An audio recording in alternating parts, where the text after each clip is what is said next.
Go, Boo.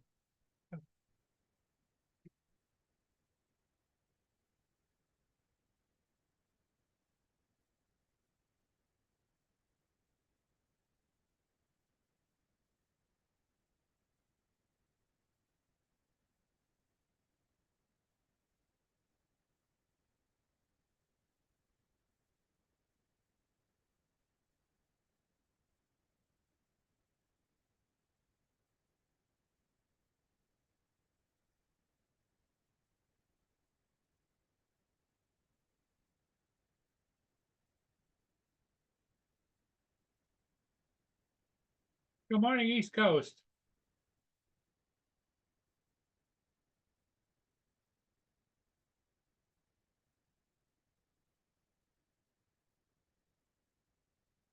And Brenda.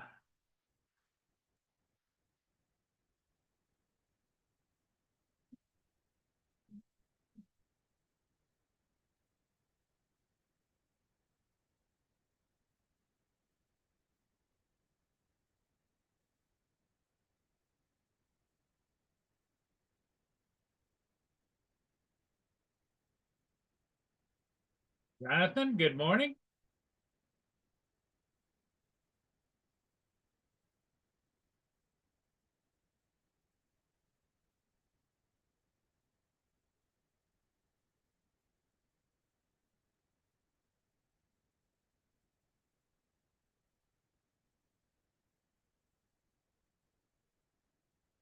Now take that into consideration, East Coast.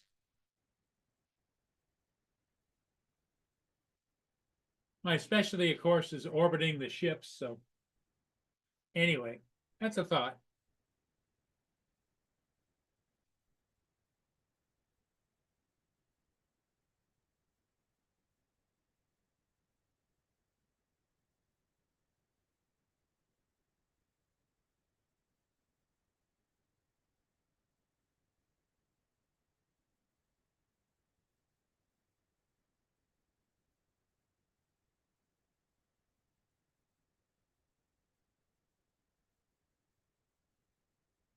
Well, right here, right now, it's 14 degrees at 9 o'clock in the morning. I went out and flew a ship this morning, and boy, it was cold.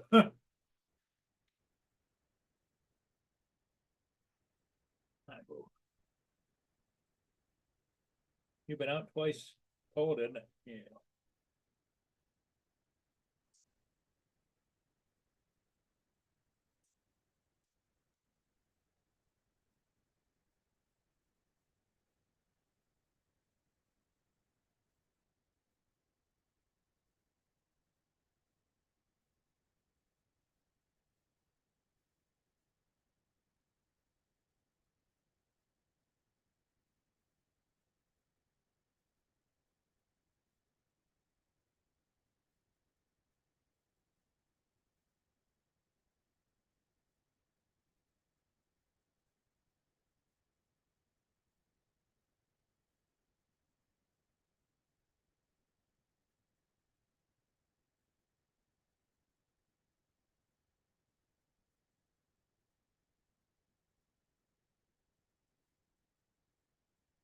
What I can do is I'll give you guys a preview of what I did this morning.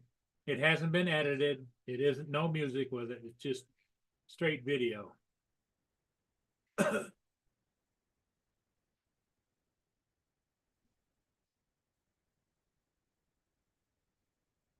It's a federal, what we call a SALTI, which is an ocean going transport, self-loading, self-unloading.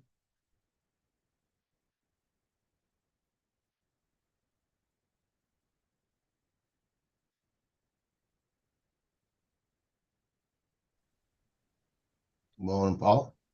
Good morning. How you doing? Getting up, breathing. Having a little hard time with the congestion? I woke up this morning congested again. Wow. That's the way it works. Like I said, I haven't bought the allergy pills in about a month because I can't find them. And I'm too cheap to buy them at the store at Walmart. I might have to break down and buy them. That's, you have, what kind do you use? It's cetrizine like Claritin. Okay, But I don't want to pay $10 for 30 pills when I can get them for $1.25 at the dollar store when they have them for 14. wow. So they should be coming in again. They probably ran out because of allergy season. And as soon as they come back in, I'll buy about 20 boxes. Buy a bunch and stock up, right? Well, usually I buy two, and then when I get to the second box, I'll go buy another one. And they haven't, like I said, they haven't had them in about a month and a half. Well, that just goes to show you, Joe, that it must be an extremely high year for allergies. Well, it happens every year. And it's happens to me more at night when I put the heater on. When I start drying stuff out. Well, you might want to buy a bottle wherever you can, as cheap as you can, even if you got to pay more than you're used to. And then the game plan is you're going to stock up on them when you can find them. Yeah, well, I've got a different allergy pill in there that I could take, and it works, but it makes me sleepy. And I usually take it at nighttime, and sometimes I forget, you know. But I wasn't congested yesterday when I went to bed. That's what gets me. I gotta come feed you.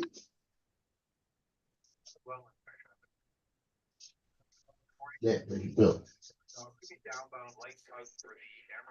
Yeah. Your foot hurts? Didn't let me cut that damn nail. He's got a foot that's hurting him because there's a nail that's kind of twisted. Oh, But yeah. every time I go to touch it, he puts the paw underneath him, won't let me do it. When I look at it, he lets me look at it, but if I get the clippers, he'll pull the paw underneath him. I got one, he had two of them. I got one of them yesterday. I forgot to clip that nail last night. I told him I was only gonna do one nail a day. So I've been doing one nail a day for the last week. I forgot last night. He'll let me do one, then that's it, you know.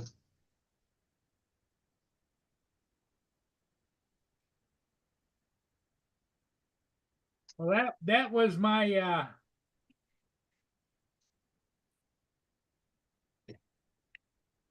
my ship I did this morning out there at 12 degrees Fahrenheit.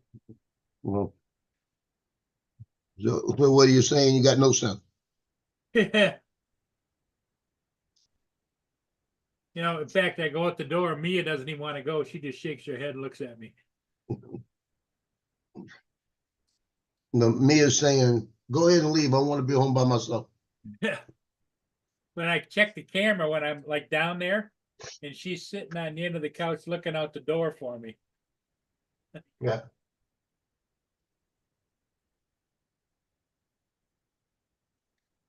Okay, what's he asking me for now?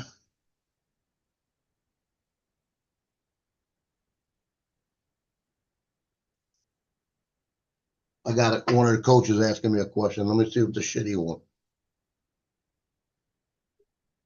He need to make up his mind.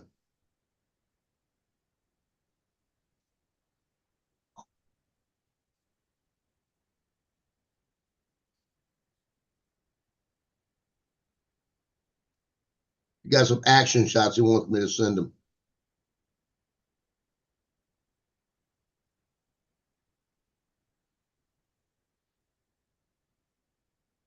Shit. 1, 2, 3, 4, 5, 6. 12 action shots. They ain't buying them. Morning, Jim. I'll think about it.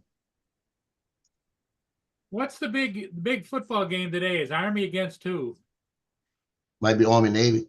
Army Navy game? Okay. Yeah, because they haven't played yet. Usually, yeah, it's probably Army Navy.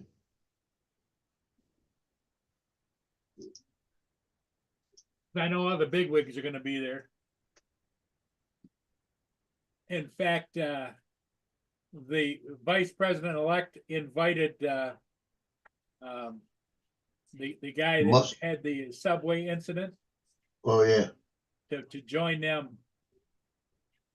Penny is his last name. I can't think what it's Justin, is it? Or I know. I think it's David. No, it's not David.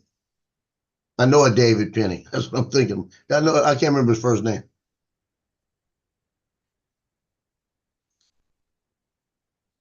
good morning, Jim. How you doing?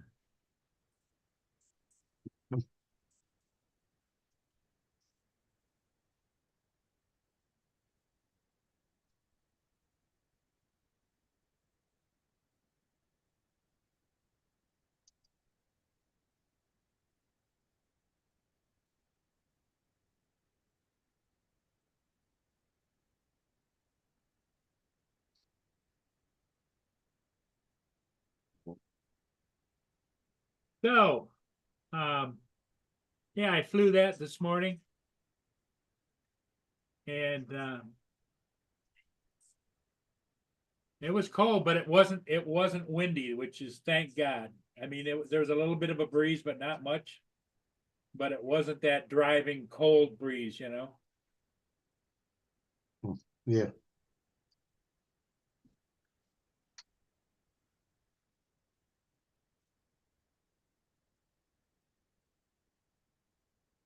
Yeah. They're on Rodney. They're talking about the drones.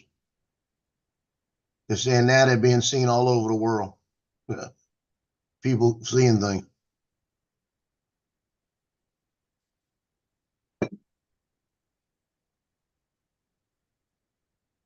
I got 3 dogs. I got up, made eggs and pancakes and sausage. And I got 3 dogs sitting right here saying, "Where's mine?" That's how I give Tino his pill in the morning. And a little piece of egg yolk. Yeah. I give him that, it's done.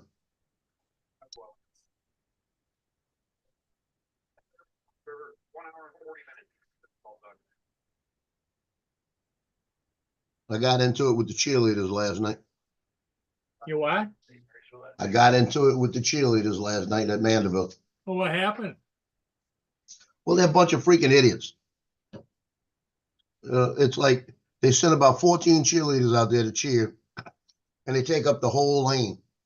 And the LHSA rule says the lane you have to keep open.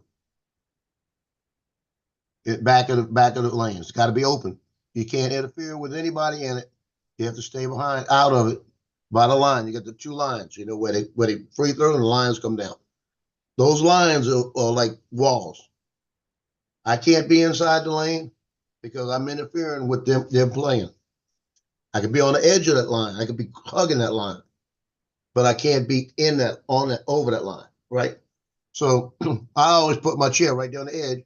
I go shoot the thing, walk back. They threw my chair way on the other side, and it spread all out. They're all in there. I walk over, got my chair, put it right there. Can y'all move a little bit? They just look at me, and I said, "I'm being nice." I said, "One of y'all gonna get run over one of these days, and you're not supposed to be here." They ignore me, right? Referee comes over and said, "Move them for me." He says, "Y'all got to move." Made a move, right? They look at me and they said, "Well, we want to spread out." I said, "Then spread out on the other side. You can't be in the middle." They went back, got in the middle. He put them in the stands. He kicked him off the field. He said, "Go in the stands." And the coach said, "What?" He says, "I've told them they can't be in the lane. They're in the lane. Cheer from the stands." And Fontainebleau's cheerleaders on the other side in the right place.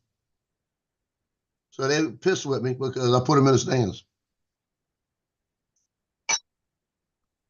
Well, the referees are probably glad you were there to help them. Well, the referees, they deal with this with Mandeville. It's the coach. The coach spreads them out. And they've got enough room they've only got enough room. If they took their 14 and put them together on one side, they could fit. Or put put half of them on one side, half of them on the other side, but don't block me either, you know? I've had them where they've had 20 of them out there, and one of them standing right in front of me. I said, "Can you move over a little bit?" And she won't move. I got to shoot around her. You know, I had one the other night. when she come out with a pom-pom, hit me in the face. Then she realized it moved, you know. But one of the officials last night told me, he said, "Yeah, I'm gonna spread the word to make sure they keep out the lane. We're gonna move them from now on because I've heard they've been out there every time." So it's kind of piss them off. Well, who is it? Who is it that's telling them to do that? It's not the. It's It's her coach, the coach, cheerleading coach. cheerleading coach. Well, Yeah, first off, Mandeville's coach should be telling them, "We don't want you in the lane because if we run into y'all, we can hurt one of our girls." Yep. I'm waiting for the guys to run into them. Because I tell you what, one of those guys run into them, they'll be through.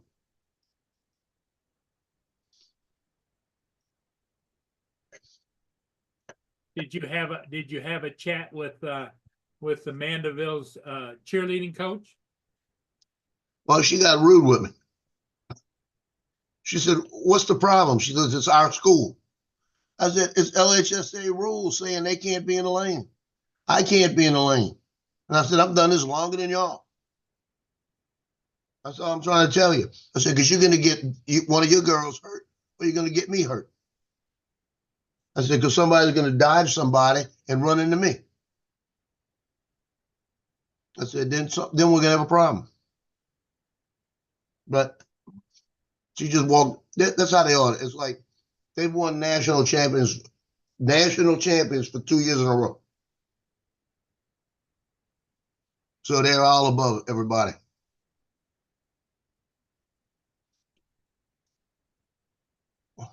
Now that's not who you shoot for, is it, Mandeville? No.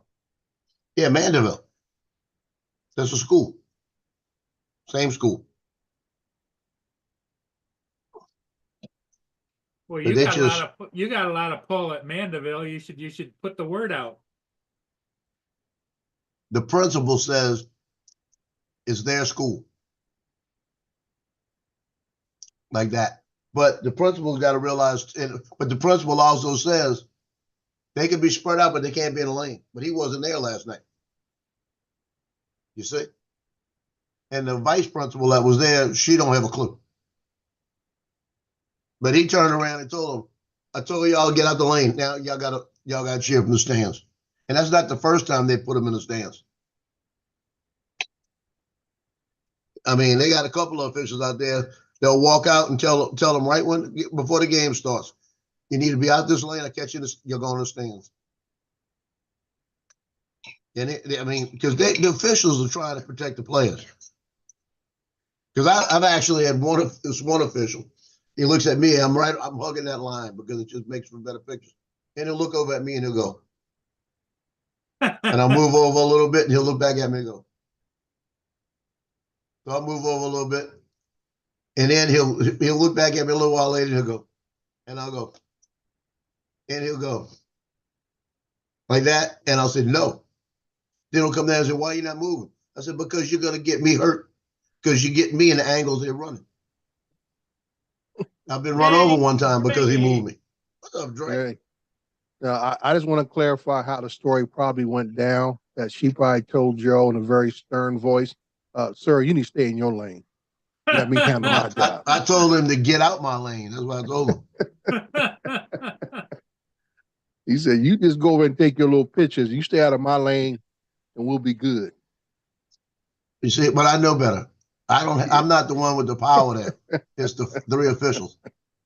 Yeah. So all these officials come up to me. I had one of them the other night tell me, "Shoot, I see you more than I see my wife." That's what I was saying. They probably think, who did little old man think he is? He ain't no principal, vice principal, ain't no league official. I said, he need to stay in his lane and stay out of our business. I don't have to be. I just say, "Move them." If they're not violating the rules, I can't do anything. But once they violate that LHSA rule and get in that lane, done. Because the other people will be throwing free throws and they'll be hollering MISSED, miss it with all everything, and they want them out of there. Yeah. And the coach will tell them, "I don't want them back there when we're throwing free throws."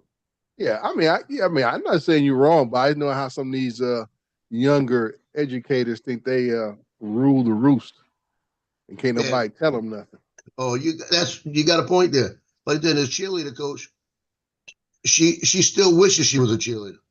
Mm-hmm. She's living through them, you know. Right.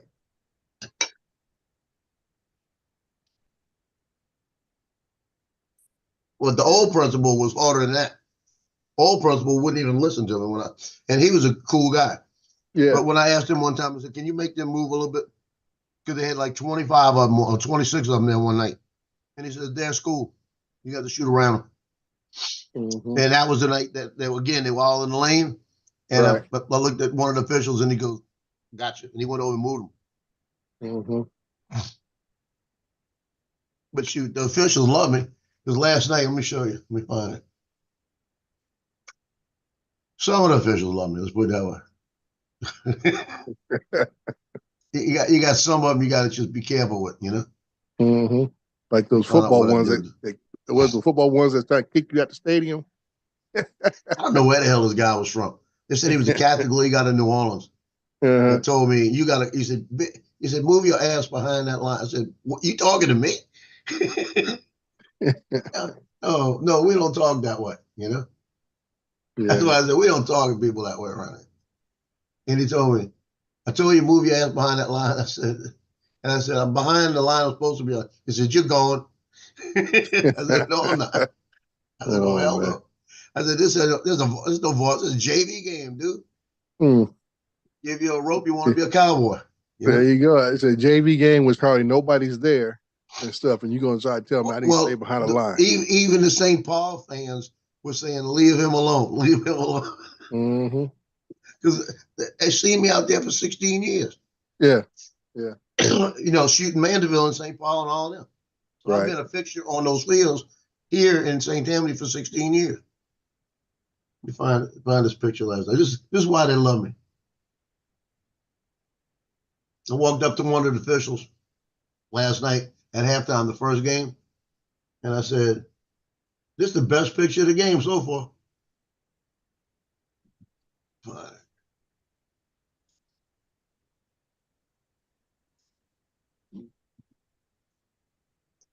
Yeah, this is one of my buddies, Albert, and I said, "This is the best picture of the game so far." Like that. Mm-hmm. He looked at me and says, "Oh man, I gotta have that picture." I said, "Yeah, just email me."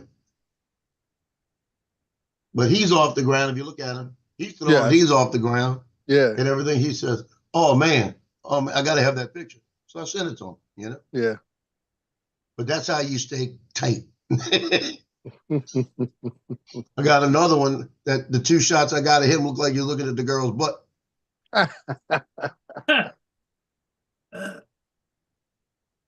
But he's checking, he's watching her feet. That's what he's doing.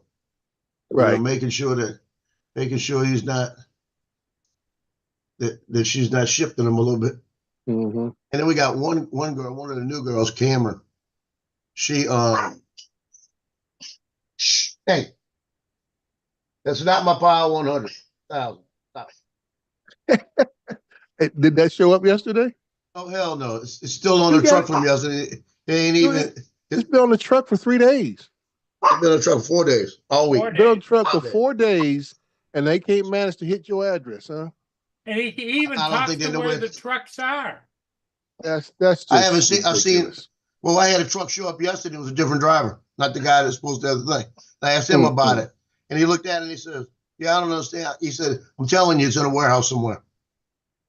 See, that's that They nonsense. scanned it, but they're screwed up right now with it. Yeah, that's that nonsense, man. I say, ain't no way you're gonna try to tell me my package is on a truck for 4 days, and you guys only do local deliveries. Yeah, because when he does the tracking, Dre, it shows it being it went right to his town. Right. Yeah, And it's it in says Montana out for still. delivery. The next day, out for delivery. Next day, out for delivery. And See, every night it says it goes. Every night except for last night, it stayed on the truck. It hasn't. So it's on the truck at 9 in the morning, and this is the last thing. Yeah, see, that's ridiculous. But the good news is tomorrow I get my refund, Yeah. and then it's going to show up probably Monday. Here's what I'm thinking, Dre, is somebody lost it or something, or somebody stole it off the back of the truck and the driver doesn't want to tell anybody, he left the back door open, you know? That's a heck of a stainless steel. That Yep. thing ain't No, light. It ain't light. I'm thinking it's probably overloss and short and damaged freight sitting in some place that nobody can find it.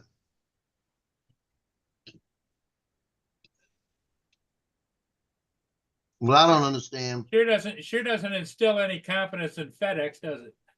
Oh no. But I had that other FedEx package that came in yesterday.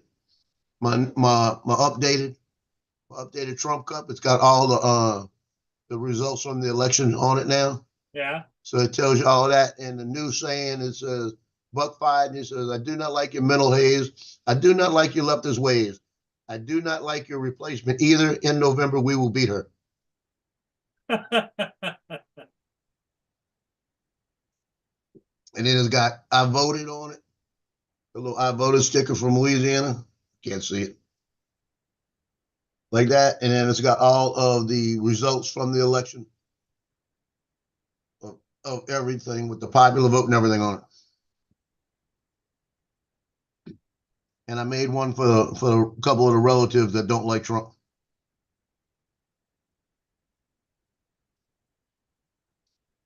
Did you tell Dre what you did for your granddaughter?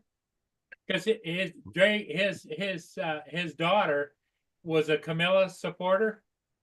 So for Christmas, what did you buy? Trump doll? The Trumpinator teddy bear.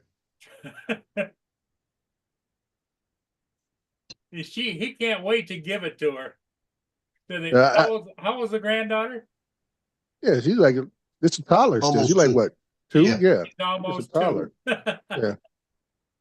Yeah, I remember he's been Oh, ordering. It's just a shame that all these other things Joe has ordered and received, and this one thing, and it's a shipper. I mean, Well, it is. It's all about in the shipping process that they're playing games now. It's just ridiculous. Yep. The item is here. It's not like it's sitting on some port in customs. It's sitting in a local, like I say, facility, and they want to sit here and play games. You ordered it Well, through Amazon? Yeah. But they told Amazon says you can't return it because it's a battery. But on my Amazon thing, it says, we're sorry for your delay.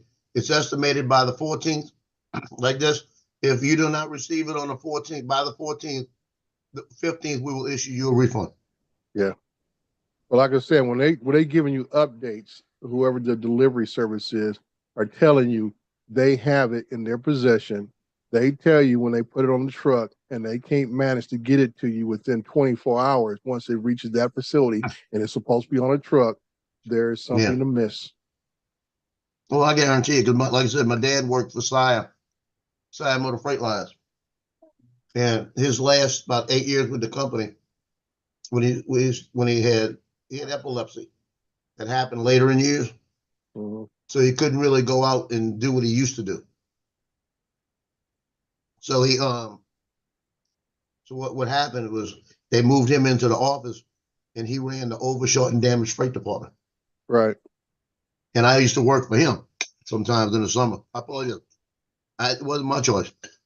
I remember one summer, I was 16 years old, right? I got this girlfriend, and we're about to have a summer. And as soon as school ends, right Friday, I'm home, all excited about Monday. I'm gonna go to the girlfriend's house. We're just gonna hang out, right? He walks up and he goes, "Oh, by the way, Monday morning, be ready at 7 o'clock in the morning." So for what? He says, "You going to work?" So I don't have a job. He says, "Yeah, you do. You working at Saia?" I said, "I'm doing what?" He said, "You working at Saia?" I said, "Doing what?" He says, "Helping me." I looked at him and I went, "I never applied for that job." He says, "You didn't have to." As I remember those words, like, "Oh, you think school's out? You think you're gonna lay around here all summer? Either you're gonna be in summer school or you're gonna be working." Oh, I'm telling you, that was the way it still should be. Yeah. That's why I say by the time my senior year, I had so many credits, I could have graduated at midterm. Yeah, but he screwed up a little bit because I'm in there working, and all of a sudden they got this girl walks by me, and I went, "Who the hell is she?" like this. And that was Lisa's side, one of the daughters. Uh-huh. And she was about a year and a half old. Oh, she was almost 18. Mm-hmm. And I used to have to go down in a storage area downstairs. And she used to always be down in the storage area looking for paperwork too. So we got to talking. And we got to talking. And we got to talking. And me and my girlfriend kind of split up basically. Because she was mad I couldn't hang out with her. Right. And we broke up. So it was about 4 weeks into it. I'm down there in the thing and talking to Lisa, and Lisa comes over and puts me against a wall. You know, it was like, as they say, all sooky. it was a good job. I didn't mind that job. Yeah. Yeah. And then it was funny. It was about a month into the job. It was like in July. I'm standing there, and Lisa comes walking by me, and she looks around and brushes me, and she says, "I'm going downstairs." And I said, "Yeah, I got to go look for something too." My dad said, "What the hell's going on?" Mm-hmm. I said, "I got to look for the paperwork for you." Trying to tell you, go downstairs, and I'm about to tell him myself. I said, I won't say nothing else. I tell you what, I had to find that paperwork first, though. Oh yeah. I say nothing like summertime and summer dresses. Oh yeah.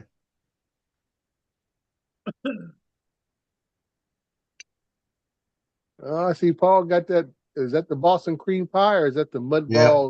ball recipe special there? Yeah. Football's not that good.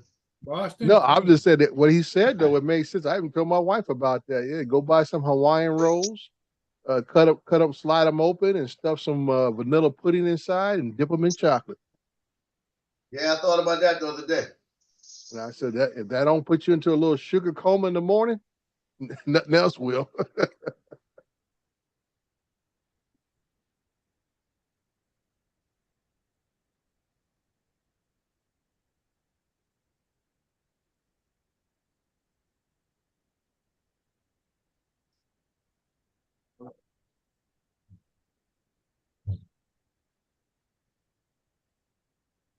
The only thing bad about eating eggs in the morning is you got to make sure you fill that dish up with water, or you'll be scrubbing your wrist Oh off. yeah, yeah.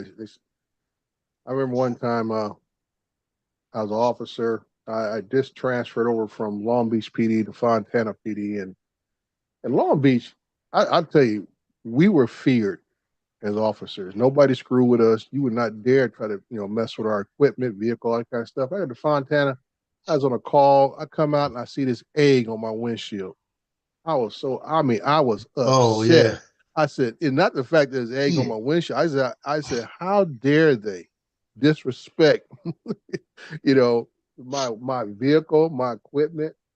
It's just I just couldn't imagine people think they had the nerve to try to throw an egg on my unit like that.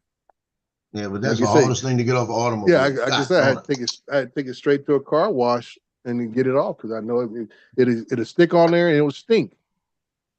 And if you can't get it off right away, you'll take the paint off. Mm-hmm. Eat that one. Well, these dogs, let me tell you what they do now. In the morning when I make my eggs and that, I always cut that little piece to give him his pill. So then the other two get a little piece, right? The big thing, you hear him starting to bark now. He wants that bacon treat. So when I give him their regular treat, they put him on the ground, sit there and say, "Where's the bacon treat?" I mean, but you see this. They'll stand there with the other one in their mouth looking at me like, "What you giving him?" Like, am I getting the same thing they getting? Or what you giving him? Where's my bacon treat? Like, he's barking at me for the bacon treat. Right? You want the bacon treat? Well, Dre, the dogs took him a long time to train him to be. Boy, I tell you. Be consistent with the portions and the treats, huh?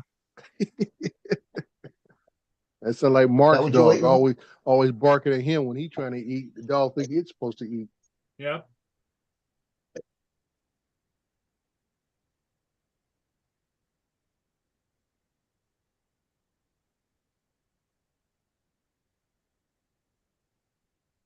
East Coast asked you a question, Dre. Which one Yeah. is better, Anchor or Go. DJI?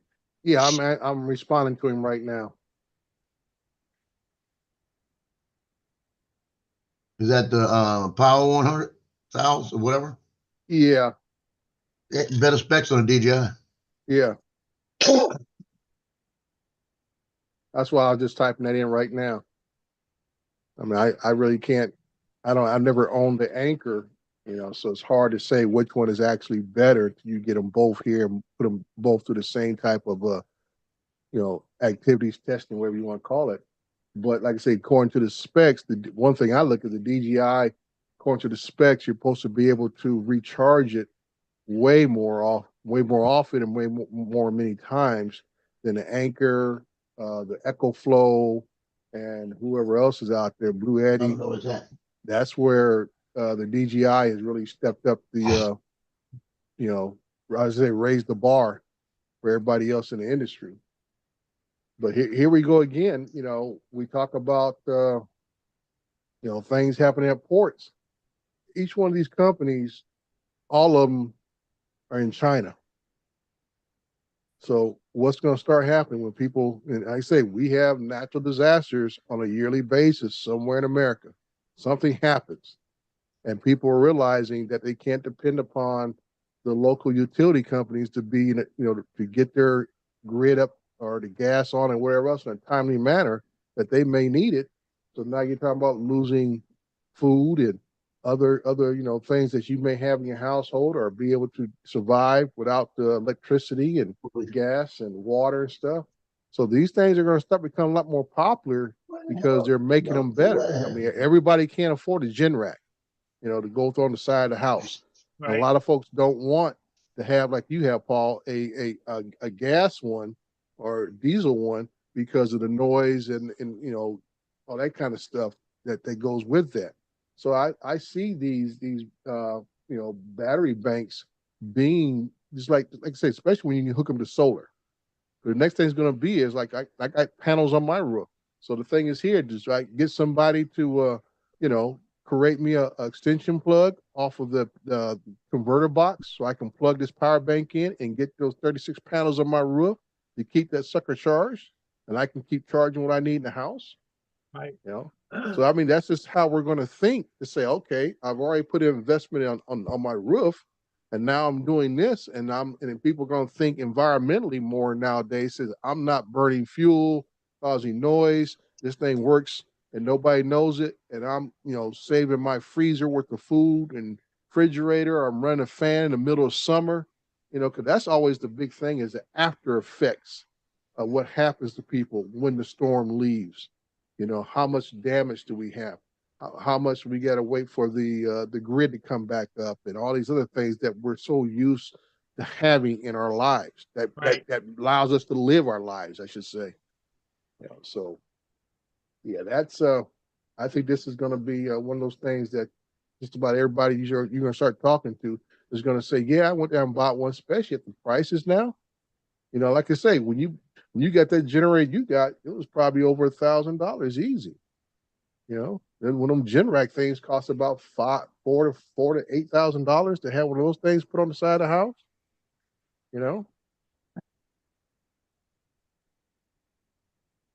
I got a whole bag of these like this. Bacon treats. I can't find it. I always put it in the same place right behind me. Are you looking for the bag, or are you looking to make sure the bag has treats in it? Well, one of them got the bag. It bitch is under a bed somewhere. Oh, they took the bag of treats. Yeah, that's what I'm saying. That's what I'm saying. You'll probably find the bag empty. Because I always take it and stick it in the same place, right there. I even look behind stuff to see if it fell, because the printer's been gone. And it's nowhere. Yeah. And What y'all do with the bag? The vibration from that printer might have shook that bag off the table and hit the floor, and they say, "Oh, opportunity." There you go. Well, I'm telling you. Somebody got that his bag. dogs know if they get something that they're not supposed to have, where do they head for the kitchen, don't they, Joe? No, they have under the bed in the back. I gotta say, they probably have underneath the bed, underneath the couch, somewhere where they just like our regular children, get something, go somewhere, hide and eat it. You know, I'll tell you what, somebody better bring me that bag back or no more tree. Yeah, they're gonna say, yeah, we know how that's gonna turn out. If they put that bag back in the same place, we know how to get it now. Yeah. Turn that printer on. We'll see what's gonna happen. Put that bag in a different place. Yeah, the printer's been going for a whole day, basically. My son was saying he didn't have a Christmas tree for his house, so I printed him one. Oh, okay. Well, You how put much, a- how much time and effort do you have in that? In this, Yeah. well, my time and effort was only a couple minutes. Well, The printer was David, 9 hours. David showed last night where you can get 3 of those for $9.99. He must be 3 of these. No, it look just like that other. That, now is that second one something you printed? Yeah, I printed this one too. Now that looks pretty nice. I mean, it's like a solid piece. That looks good. Well, you can It's stick and put solid. put the lights out it, you know. And you put a little, what you call it, underneath, Yeah, tea put a light. little, put a little light up underneath it. Yeah, a little LED tea light underneath and just sit it Yeah. on the table. Yeah, And I that didn't looks- print the top, but I'm gonna take my gold paint and I'm gonna paint the store gold. Yeah, you paint gold or silver, either one. Yeah, this It'll work. takes about 4 hours. Mm-hmm. And this is easy. Just stick it on there, turn it on at night, and go to sleep. Mm-hmm. Nice little night light. Got the little stars that pick up that shoot out. Yeah. That'd be something that your granddaughter might like in her room. Well, I'm making another one for her, but I'm gonna make sure the star on the top is gonna be a different color. Yeah. I'll just stop the print at that. I'll do it during the day, Mm. and then what I'll do is stop the print and then change the film. Now, If which I had one a don't have? bamboo, I wouldn't have to stop the print. Yeah, now, which one don't have a tree? Justin or your or the other? Justin. The other son? Boy, Yeah, need to Justin. stop. He need to stop. He just need to stop with that nonsense. Boy, You know what he said? You a police officer. I'm sure you can drive around in your area and somebody will give you a tree to put in the back of that patrol unit. I guarantee it. Well, he had his IA meeting yesterday, Mm-hmm. and I said, well, how did it go? He said, well, it's all right now. He said, we're just waiting for a decision. It'll be about a week, they said. I said, well, what do you think the decision is? He said, I'm gonna lose the call for 2 weeks. Yeah. He said, because I've had 3 accidents. Mm-hmm. And the first one was not his fault. And that's what they said. We understand the first one wasn't your fault, but it's still policy. Right. You like that? Because the first one, he had a Explorer. He was going around a roundabout, and when the wheels locked up, and when he tried to make the turn, it wouldn't turn. He wound up taking the fence out at St. Scholastica School. Mm. And that was his 3rd week on the job. Oh wow. Oh yeah, he's pissed. The guy was driving. He had an FTO. FTO in the car. Yeah, FTL Woody. FTO was in the car with him, and FTO looked at it and he tried to turn the wheel. He said, "That's not you. It was the car." Mm. And he said because he saw Justin muscling it and it wouldn't move. Mm-hmm. Yeah. And he wasn't going that fast. He was only going about 50. You know. Mm. Now, if he was in that freaking Charger, he'd have been going around there around about 100. I saw the. I'll put it like this. I know you've seen a road where there's one way, and then the turning lane in the middle. Okay. Okay. Yeah. Turning lane in the middle gives you the turning lane, but you ain't got that much room. Right. Boston Street's like that up in Covington. Mm-hmm. He's flying down Boston Street. Don't even come in. Go. You didn't bring me the bag. Go. So Boston Street in Covington, they're chasing the guy, and he's got to get the police officer says he's in trouble. So he's going up Boston Street in that Charger, 100 miles an hour. Yeah. In between all them cars. Now see, Fine. me in my day, because I've done it, I just get in that center lane, going rolling code 3, getting that middle lane. So I ain't got to worry about trying to dip and dodge traffic. I'm driving down the center lane. So everybody to get on their sides of the road and don't get into that middle lane. Just drive down the middle. But you got some fool here in Louisiana. In Louisiana, the law says you don't have to move to the right. You just stop. Wait, the law in Louisiana says you have to move to the right. You don't have to stop. That's what Wow. it says basically. Mm. Yeah, so it's a little bit different, right? Yeah. Right in front of you. So when I remember one time driving an ambulance. I'm driving and and it's packed. It's around Mardi Gras time. It's packed. I'm on the shoulder, on the service Mhm. side, on the Yeah. opposite side, and I'm flying. So I can't bitch at him because my unit was a lot bigger. Yeah. Yeah. All I needed That's was just somebody just to move, and we'd all got hurt. right. That's what I said. It's part. I know when I came through, part of our training was if you're in congested traffic, you want to be as much in the middle of the road as possible. That way, you're more visible. No, you're not coming up on anybody's blind side Right. for the most part. And that's why I say because they always told us you can outdrive the siren. You can be going code 3 lights and siren, but if you're going, I think they said anything above 60 something miles per hour, they will not hear the siren before right. you get there. You outdrive the siren. So that's why I say you drive in the most visible part of the road, which is going to be the middle lane. Even though you know, like I say, that might be the turning lane or whatever, but you drive down the middle of that road to be more highly visible to get people's Right. attention. Yep. So the first thing that people are going to say is, well, I didn't hear no siren. And they might not have. They might have never heard it. They might have music blaring in their vehicle, windows up, and don't know you there till you right up on top of them.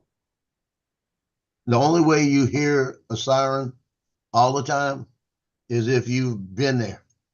Mm-hmm. Because I'll be riding down the road and I'll got music going and Yeah. I'll hear it. Yeah, because you're familiar with that tone. I know that tone. As soon as I hear that tone, Yeah. I'm saying, where's that? Yep. I'm You're looking. familiar with that tone. I heard enough Exactly of it. Yeah. But that used to be my rush. I used to love the work. But I'd be driving that unit. I'd be sitting there like just driving that unit. And they'll say, 42P copy code 310-4. Click, click, click, click. Hit all my lights. But when they have my siren on, you had to get my lights on. And they start giving it to me, giving my direction. It says 10-4. Hit that siren. Yeah. And we had a fluctuating one that we could do all kind of stuff with it. Right. And but my favorite one was the phaser. It sounded like a machine gun. And I'd be going through an intersection and I'd be hitting that phase, you know, like that. The thing be running. And people would be, it gets your attention. And then when I passed my house, when I was anywhere near my house, my wife would be home and I'd hit the siren and I'd go, whoop, whoop, whoop, whoop, whoop, whoop, whoop, like that with it. So she knew I was passing. She knew you better get the guy out of bed. I might be coming home. Get him out the house. I say just you roll up on a scene, officer calling for help, and you know everybody's flying to get there, and you get out the car, and all you can smell is brakes. That's all you can smell is brakes. You know. Yeah. Hey, Brenda. Brian. Where's everybody at this morning, Paul? No Justin, no David, no they're over Mark? on what you call it. Are y'all playing Fortnite? Rodney's on. Who's on? This late? Rodney Bell's on. This late? Let's see. Yeah, he comes on the same time as Paul on Saturday. Oh, I thought he came on. Well, for me, I thought he came on earlier. I thought he was on like Let's see. I thought he came on like 8 o'clock. Yeah, the only person over there that's from here is Mad Props is over there. Yeah, he just came in here. Yeah, I see him. He's live. He's got Cassidy. He's got Dennis Love 14 lady. watching. Yeah, he got Dennis Love lady. Philip is in there. Joe's in there. I'm not familiar with the guy in the with the hat on. He got one of Johnny's hat on. Who was that? It says Mike, but I can't put it together. Yeah. That's gets me mad. That's the bottom to this tree, right? Yeah. I just put it in there. I can't get it out. What do you mean you put it in there and can't get it out? It's got a little snap. I snapped it in. I can't get a grip on it to get it out. Oh, okay. Okay. That's where you put the tea light. Yeah, right. I guess you just showed it. We didn't have nothing there. Now you try to. No, this is a different one. This is the one for him. It has Oh, okay. a little snap in. Oh, You put just- the T light in, right? Get a little flat head screwdriver, get it on the edge and Shit, I'm gonna let him take it up. Let him figure it out. I ain't hurting my hand. I'm Oh, gonna tell him man. it comes apart. You gotta get it apart. Mhm. I mean, it won't even. There's no grip in it. Yeah.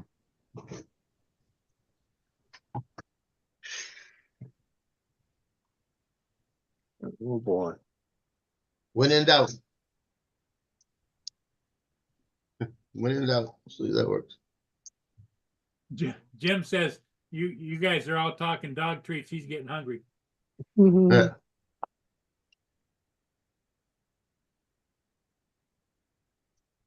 Yeah, well, like I say, Rodney don't have much of Paul's regular folks. I mean, Randy might No, be the not only the regular one. one. Oh, you got it, huh? Yeah, I use the knife. That's what it is. T light. The T light fits in there, and then you just snap it into the bottom. And this is actually it's real thin, so when you put the light in on it, all these little holes, you could actually get a glow through. Light up. Oh, okay. Yeah. That's why this thing took 14 freaking hours to make. Mm. I put it on yesterday at it actually took 9.5 hours to make. I put it on at 1 o'clock yesterday, and it ended last night at about 11:30. So whatever that is, almost 10 hours. A little more than 10 hours. Never print this one again. Hey, Jonathan, how you doing? Jonathan said he's just doing his housework while he's listening. What's up, John?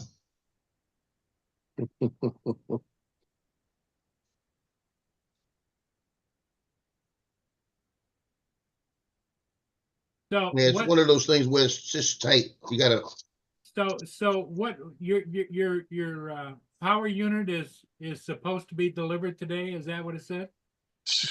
No. I'm getting like Joe now. I'm like, man, they can keep it. Now Oh. you've been see playing what my it says. emotions for over a week now. You can keep it. Let's see what it says right now. I take that as a sign that somebody trying to tell me I don't need it. It's That's what I told you. Yeah, I It don't says need it. we'll add a delivery date as soon as your package starts moving. Yeah, it's And the FedEx language. last thing on there is 9:29 a.m. yesterday morning on vehicle for delivery. Yeah. Hey, what's up, Jonathan? I thought you had what's her name? Pink come by your house on the morning. Take care of that. Jonathan. She was taking care of something else. Oh, okay. So Monday, Tuesday, Wednesday, Thursday, Friday, said it was out for delivery.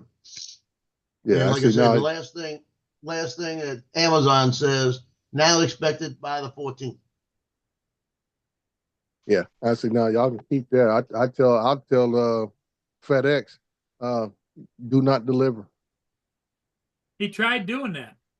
Yeah, well, FedEx, Yeah. like I said, if you tell them don't deliver it, they won't deliver it. Won't accept packages. Won't accept I the asked them, I package. said, how can I do that? They said, you can't. They wouldn't take Yeah. it. Now, who said that? FedEx or Amazon? FedEx said that. No, They said can't. they looked can't at it and force they the said package in. they said that it says it's not returnable, that we have to deliver to you. That's what they told me. I said, well, why is it not returnable? And they said, because it's a LiPo battery. I'll put it like this, Joe.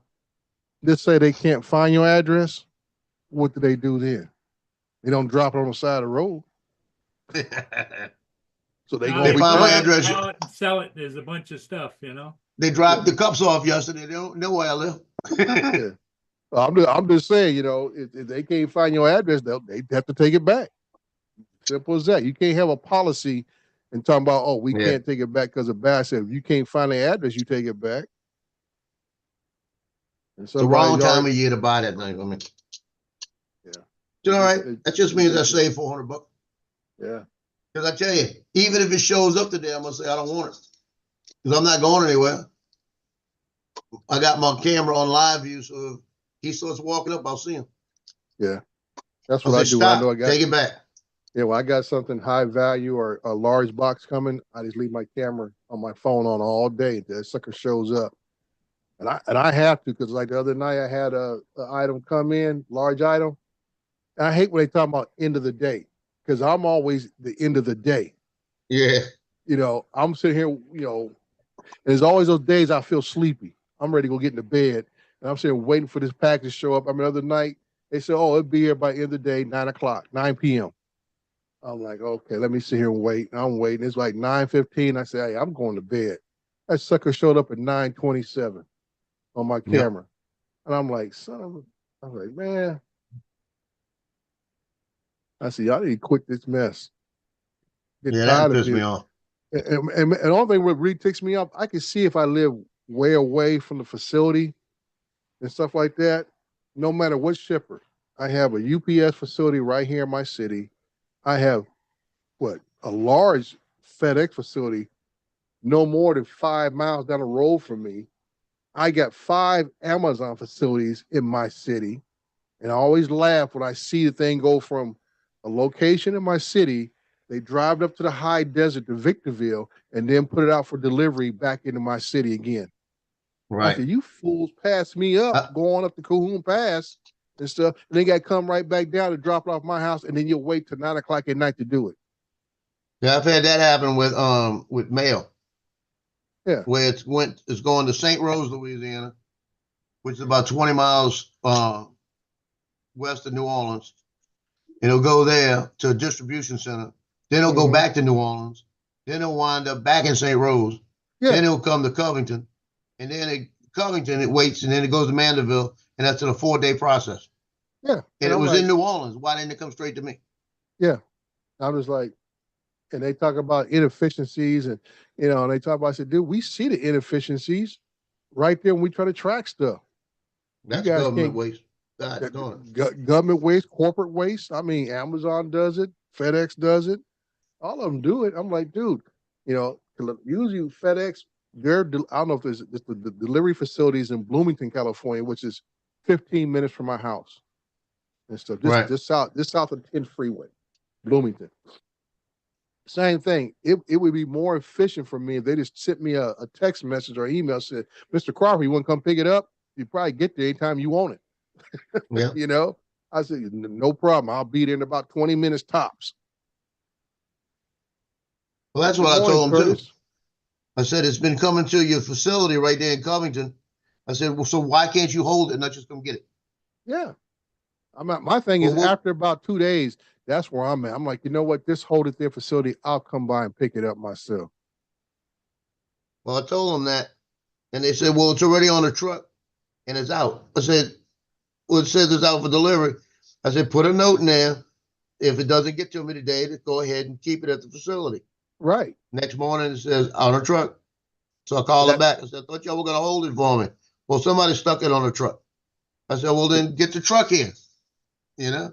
Mm-hmm. That's what I'm saying. It make no sense talking about, oh, we can't, you know, return it. I said, bull crap. I've had, like I said, you've done everything within reason. That's what I look at. You have asked them, hey, leave it there. I'll come pick it up. Yeah. You know, and I say 4 days now. I said, no, you know what? You can't even. If you lived in a gated community, I'll put a little note at the guard. Don't let this vehicle in here. Yeah. I said, if he's got something for me, you call me first. Yep. Better not ever be. Yeah, that's it. So you take my little gold paint and do a little gold star on the top. Yeah. Mm-hmm. I got 3 of these. I made 3 of these. I made 2 of them like last year. I forgot to right after Christmas when I got it. You don't have silver paint? I thought he can do it either gold or silver. Silver. I like gold. Silver would be better. Well, I got silver. Well, we gotta let him like the gold.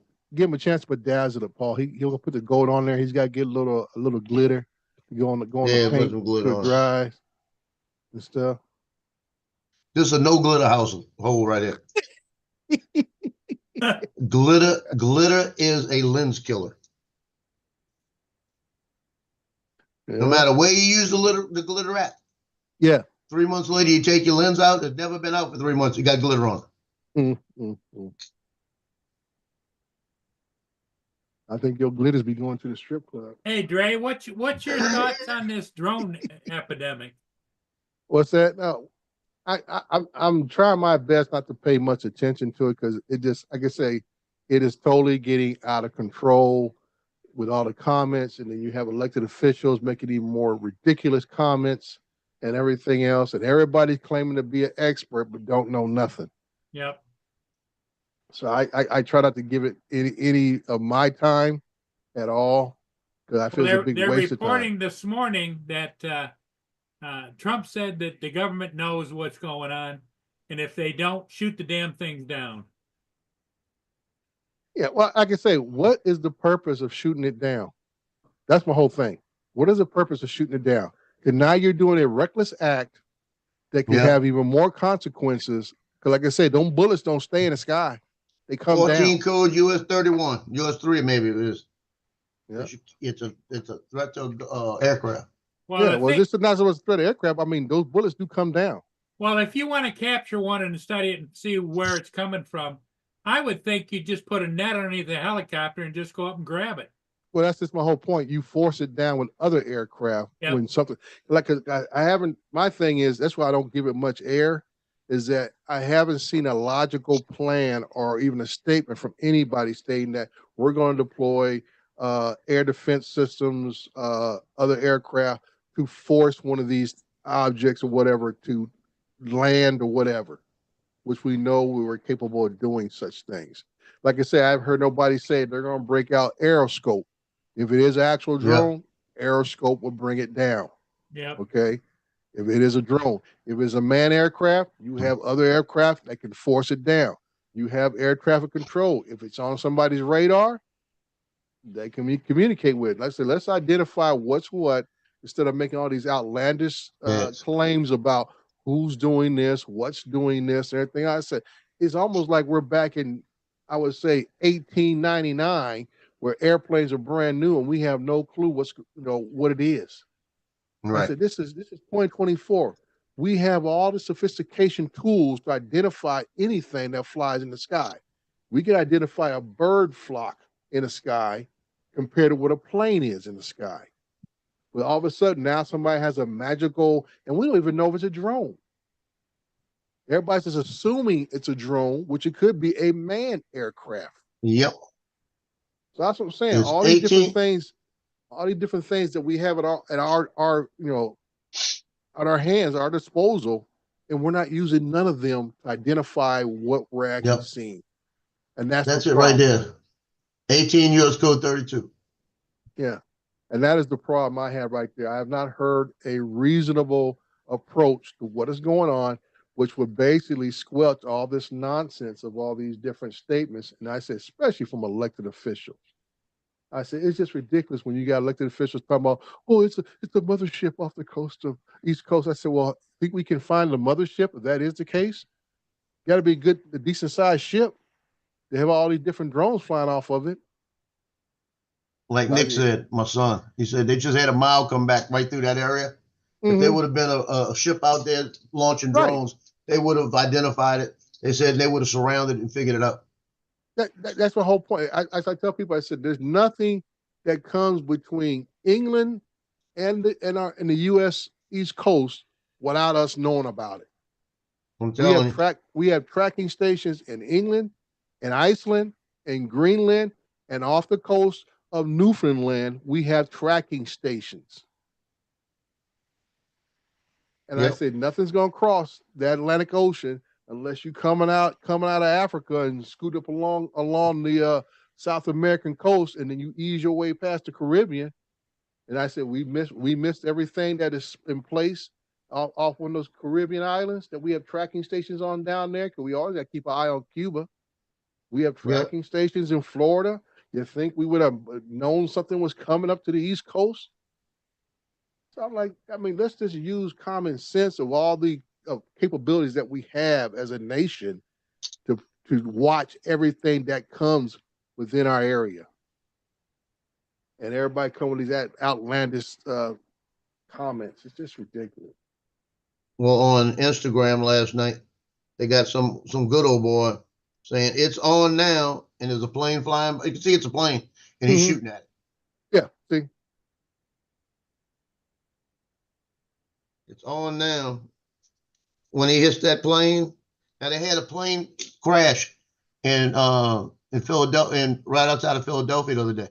A little Mhm. small plane, Right. and the pilot radioed in right before it went down. He said he thinks somebody shot the engine Mm. because he said he heard something hit the plane Right. and the engine caught on fire, and they died.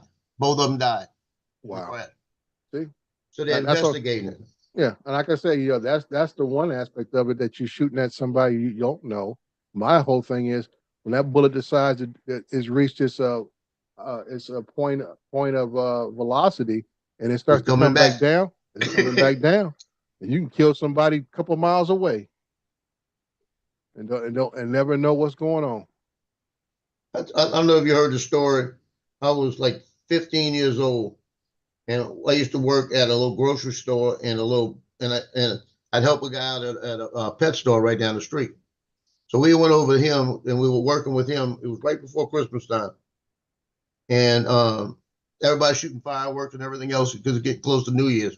So Mhm. fireworks are going off. So you hear that every once in a while.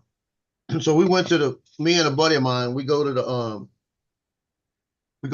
place and we help them clean some of the aquariums real quick, and then we're on our way home, and it sounds like fireworks, again. So it was right after Christmas. So we're walking, and he's walking. He says, "What, man? I don't know what I hit, but my leg hurts Mhm. like this." Yeah. And I look over, and he's wearing a pair of khaki pants, and I said, "What's that on your leg? What you spilled on it?" And he goes, "I don't know." He puts his hand on it, and it was by his hip, and it was blood. Mm. Right? He goes, "Well, what did I do?" We're out in the middle of the street. He undoes Right. his pants, and when he does, bullet falls out. Mm. Where a bullet hit him hit him. It just Mhm. penetrated the skin enough, but it fell out. Right. So we're walking down the street, and he was shot. Yeah. This was when I was 15. Mhm. Where'd that bullet come from? We had a woman in the French Quarter on Bourbon Street about 30 years ago, died of a falling bullet. Yep. I guess it happens. It happens. Yeah, New Orleans has that deal now that if you fire a gun in the city limits, they can Mhm. triangulate it within minutes. Yeah. So that's what I'm saying. With all the technological advances that we have at our disposal, that we're still acting like it's 1899 and we have no real clue what the hell's happening on this earth. But you know why? You know why they got that triangular system, right? If it's down in a bad area, they Hmm. say, "Oh, somebody's shooting at it. Don't go there yet," Yeah. because they're outgunned. Yeah. Don't go down Yeah. there yet. Give it a time. We'll tell you when they stop. Yeah. Was just on the news that the senator from New Jersey is proposing that all drone flights over the United States be made illegal. See what I'm saying? Ridiculous Yeah. comments like that help nothing at all. Cause now you got to specify. Okay, when you say drone flights, what are we talking about? He Yeah. was specific because they asked him, "You're talking about small drones, large, all drones." See what I'm saying? All drones. So we know how ridiculous that is. Yep. So that's just why I said now we got people making ridiculous comments without no factual background. He don't know why he wants to do that and stuff. And we know that the majority of the public are dumber than a box of rocks anyway, and they'll believe that shit. Yeah, well, they'll like I said, they'll believe it because he's on camera saying it. And I said Yeah. all depend what network you get your news from. You're gonna jump right on that bandwagon. Well, That's on Fox News too, huh? I Yep. heard it on Fox. I heard it on news, internet, wherever it is, other one is, America First, whatever stuff. I'm like, and I just shake my head. I was like, where did the common sense go? It's just like Yeah, it's gonna be. if it comes from the source I favor, then it has to be accurate. Yeah.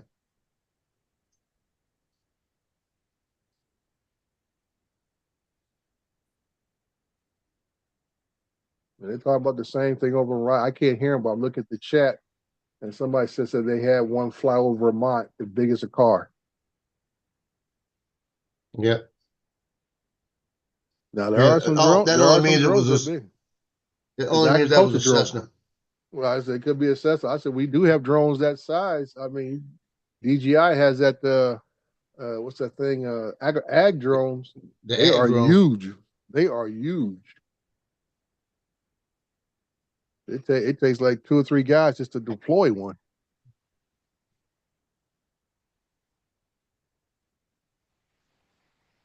Now I may wait till tomorrow and put a second coat of paint on that just to make it look a little better. You know, Mm-hmm. oh, the hell with it, it's good enough. Is that one of those acrylic pens you're using? But this is a actually it's an oil based pen. Oh, okay. I bought the oil base because I wanted to stay on it. Mm-hmm. Yeah, these things were like you got like 14 pin, I think it's 14 pins for like $19. Oh, that's good. Really good price. Oh, this was a good deal, man. I like it. Yeah. It is a premium paint marker, oil based, Mm-hmm. and this works. I mean, this works wonderful. Mm. Then I went and 3D printed a little stand for them, so I got them all standing up nice and pretty. Well, we might get some more people now. Rodney Bell just got off.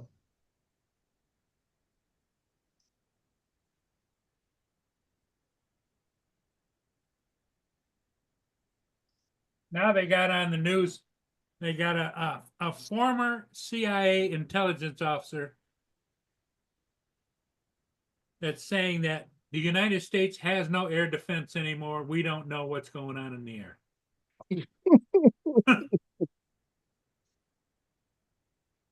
Yeah, okay.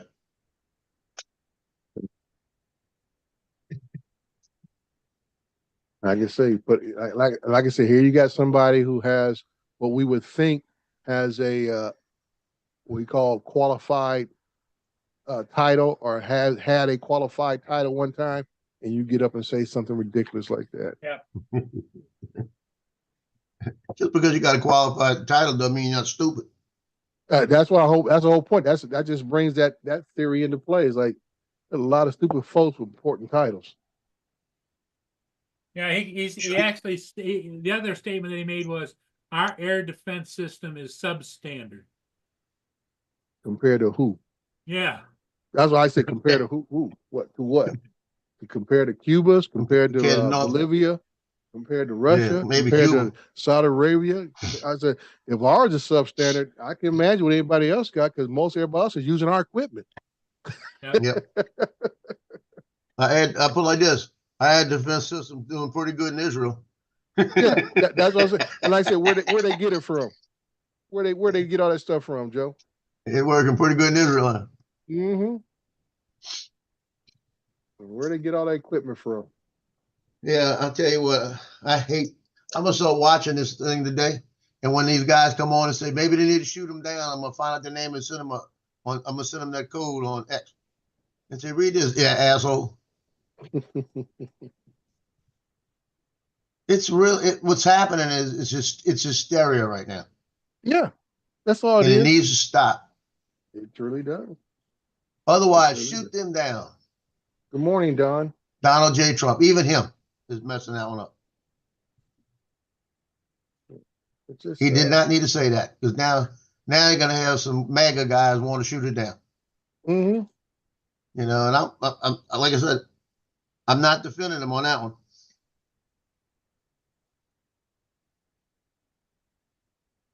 And like I say, nobody gets up there and states any factual background information, anything. They just state what they feel. Well, I feel. They don't say, well, according to blah, blah, blah, blah, this and that, everything else, this is what it is. This is what we're going to do, blah, blah, blah, blah. I'm like, no, everybody's like how they feel. I can give a rat's behind how you feel.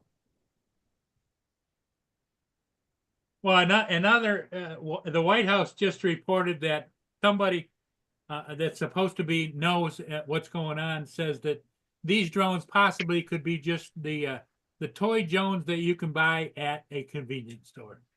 Yeah, right. Yeah, the size of an automobile. Size of a car, right? Yeah, just get the guy at Walmart to wheel that out to the trunk. Yeah, see that? Like you Yeah, see it's them Army get them, Navy today. Hey, Jonathan, good like I morning. said, like you see them Good morning, good people You morning, know with what good it all is? morning. those giant It's TV Jonathan screens. and all his drones doing this shit. Listen, listen.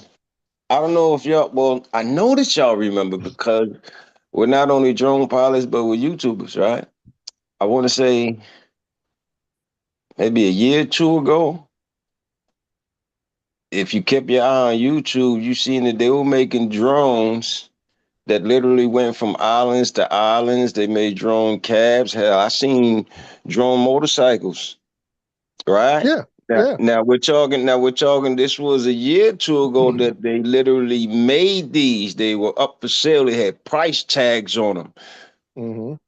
Number one. Number two, we talking New York, New Jersey. You got a lot of big money people who work in skyscrapers. They got landing pads and all that. So now I gotta ask myself, if I was a big corporate tycoon that was in the drones, wouldn't I have me a couple of those? But Yeah. this is my question to that, Jonathan. And then where do I Why would you live? only fly at night? Well, I'm coming home from Coming from the home, corporate building. okay. That means you left in the morning. Yeah, you ain't see me in the morning. You was sleep 3, 4, 5, 6 o'clock in the morning in your bed in the cold. You wasn't outside looking in the sky, so you didn't No, see me. But when I decided to come home 6, 7 o'clock, it's already getting dark. Guess what? You see the lights of this mm, brand new drone that came out 2 years ago that was shipped over here from the UK or wherever, and now you just seen it for the first time. You swear you see a UFO. now, like I say again, something that size would come up on a radar. Yep. Yeah. Do you really think the Can't miss it. FAA don't know what the hell that is? You Well, notice the I'm not. FAA ain't had nothing to say about this But that's just. whatsoever. But that's my whole point. That's my whole point, Jonathan. That's my whole point. You got all these people claiming they CIA. I'm elected congressman. I'm elected senator, and I'm gonna say this is how I feel. It's the mothership off the coast. It's China spying on us. All this kind of stuff. And I said, did y'all even consult with the FAA?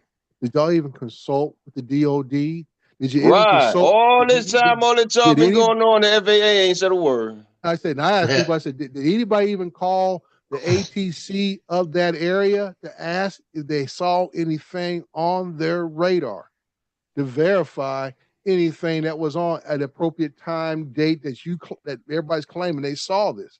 Was it just one time? Several folks saw the same thing, or they all say, well, one day was one, two, the other day was 150 of them. Mm. I'm like, okay, where we at? And like you said, FAA ain't said nothing. I haven't heard nothing from local air traffic control people. Ain't said a word. Right. DOD has barely said a word. It's been the representative, the press officer guy, talking about, like you said, ain't no threat. But now all the knuckleheads are out there and put doubt in people's minds. So when they do say something, ain't nobody gonna take it with a grain of salt. Yep. You ask me, it's probably just a bunch of guys flying their drones, just like we do at meetups. They just happen to start doing it in New Jersey because everybody's buying drones now. And you got some people who ain't never seen a bunch of drones and they scared. Oh my Yeah. God, Well, they're like I say coming to get again, us. like I say again, if we can see it with the naked eye, and we can see it with electronic devices also. I guarantee you. Definitely. And they can't see it on the drone aware because they got iPhone.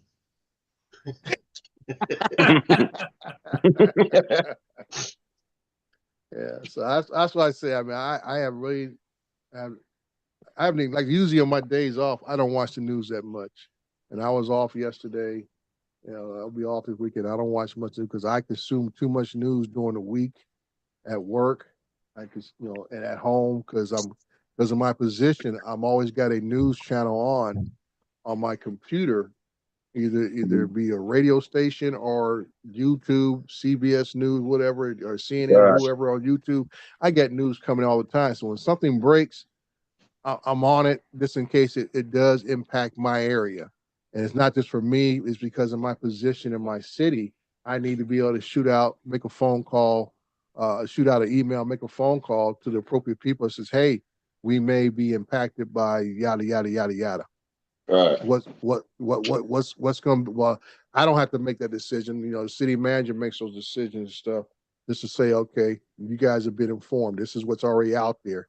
You need to come up with a plan for our city, we call it the information officer. So we know everybody else gonna start sending requests. What we gonna do? What's we gonna do? Instead, what we gonna do? So, like I said, I get on the weekends, man. I kind of turn on the music, listen to some smooth jazz, and I sit here and laugh with Paul and Joe and Jonathan and everybody else on the weekend. Like I said, I was listening yesterday, but I had to go do a job, so I was prepping for a job to go do yesterday, which I had to come back home and go back out later because it was overcast and stuff. And I came home.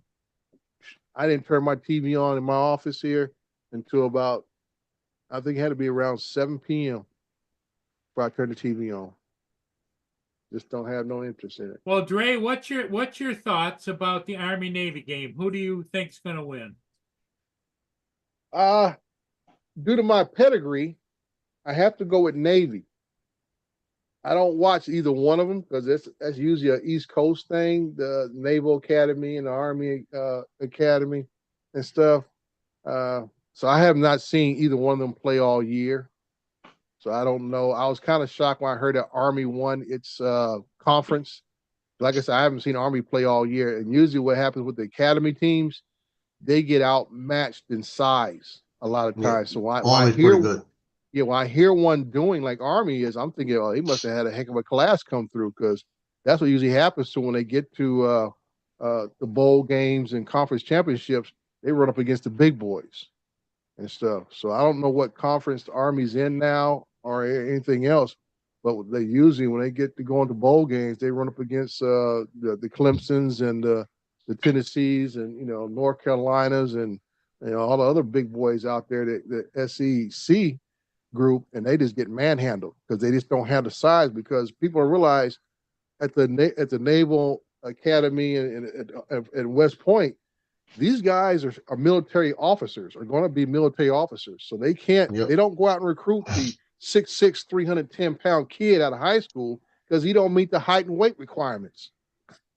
Right. You know, these guys are average size guys, not much bigger than me, you know, between 5'9" to maybe 6'3", and most of them don't weigh over 250 pounds at the biggest positions. So that's why I say they get manhandled by the bigger schools because the personnel is just not there. Because these guys, first of all, are all going to be military officers, and they have to abide by the regulations of size, weight, height to do whatever their military specialty is going to be. Nobody goes to the academies looking to go to the NFL. You know, there's been a few who have made it. One of the most famous is Roger Starbuck. And then you had the running back, Napoleon, what's his name? He played for the Raiders back in the, I think it was the 80s or 90s for a couple of years, but they all did their service first and then came back. And some of them did get a short amount of time. They didn't have to serve the full amount of time and were released to go play in the professional league. Even, what was a basketball player? I want to say David Robinson played for the Spurs. He came out of the Naval Academy and stuff, but he had to serve his time a little bit before he released to go play in the NBA. So I have to say, nobody goes to the academy to really get to the professional league.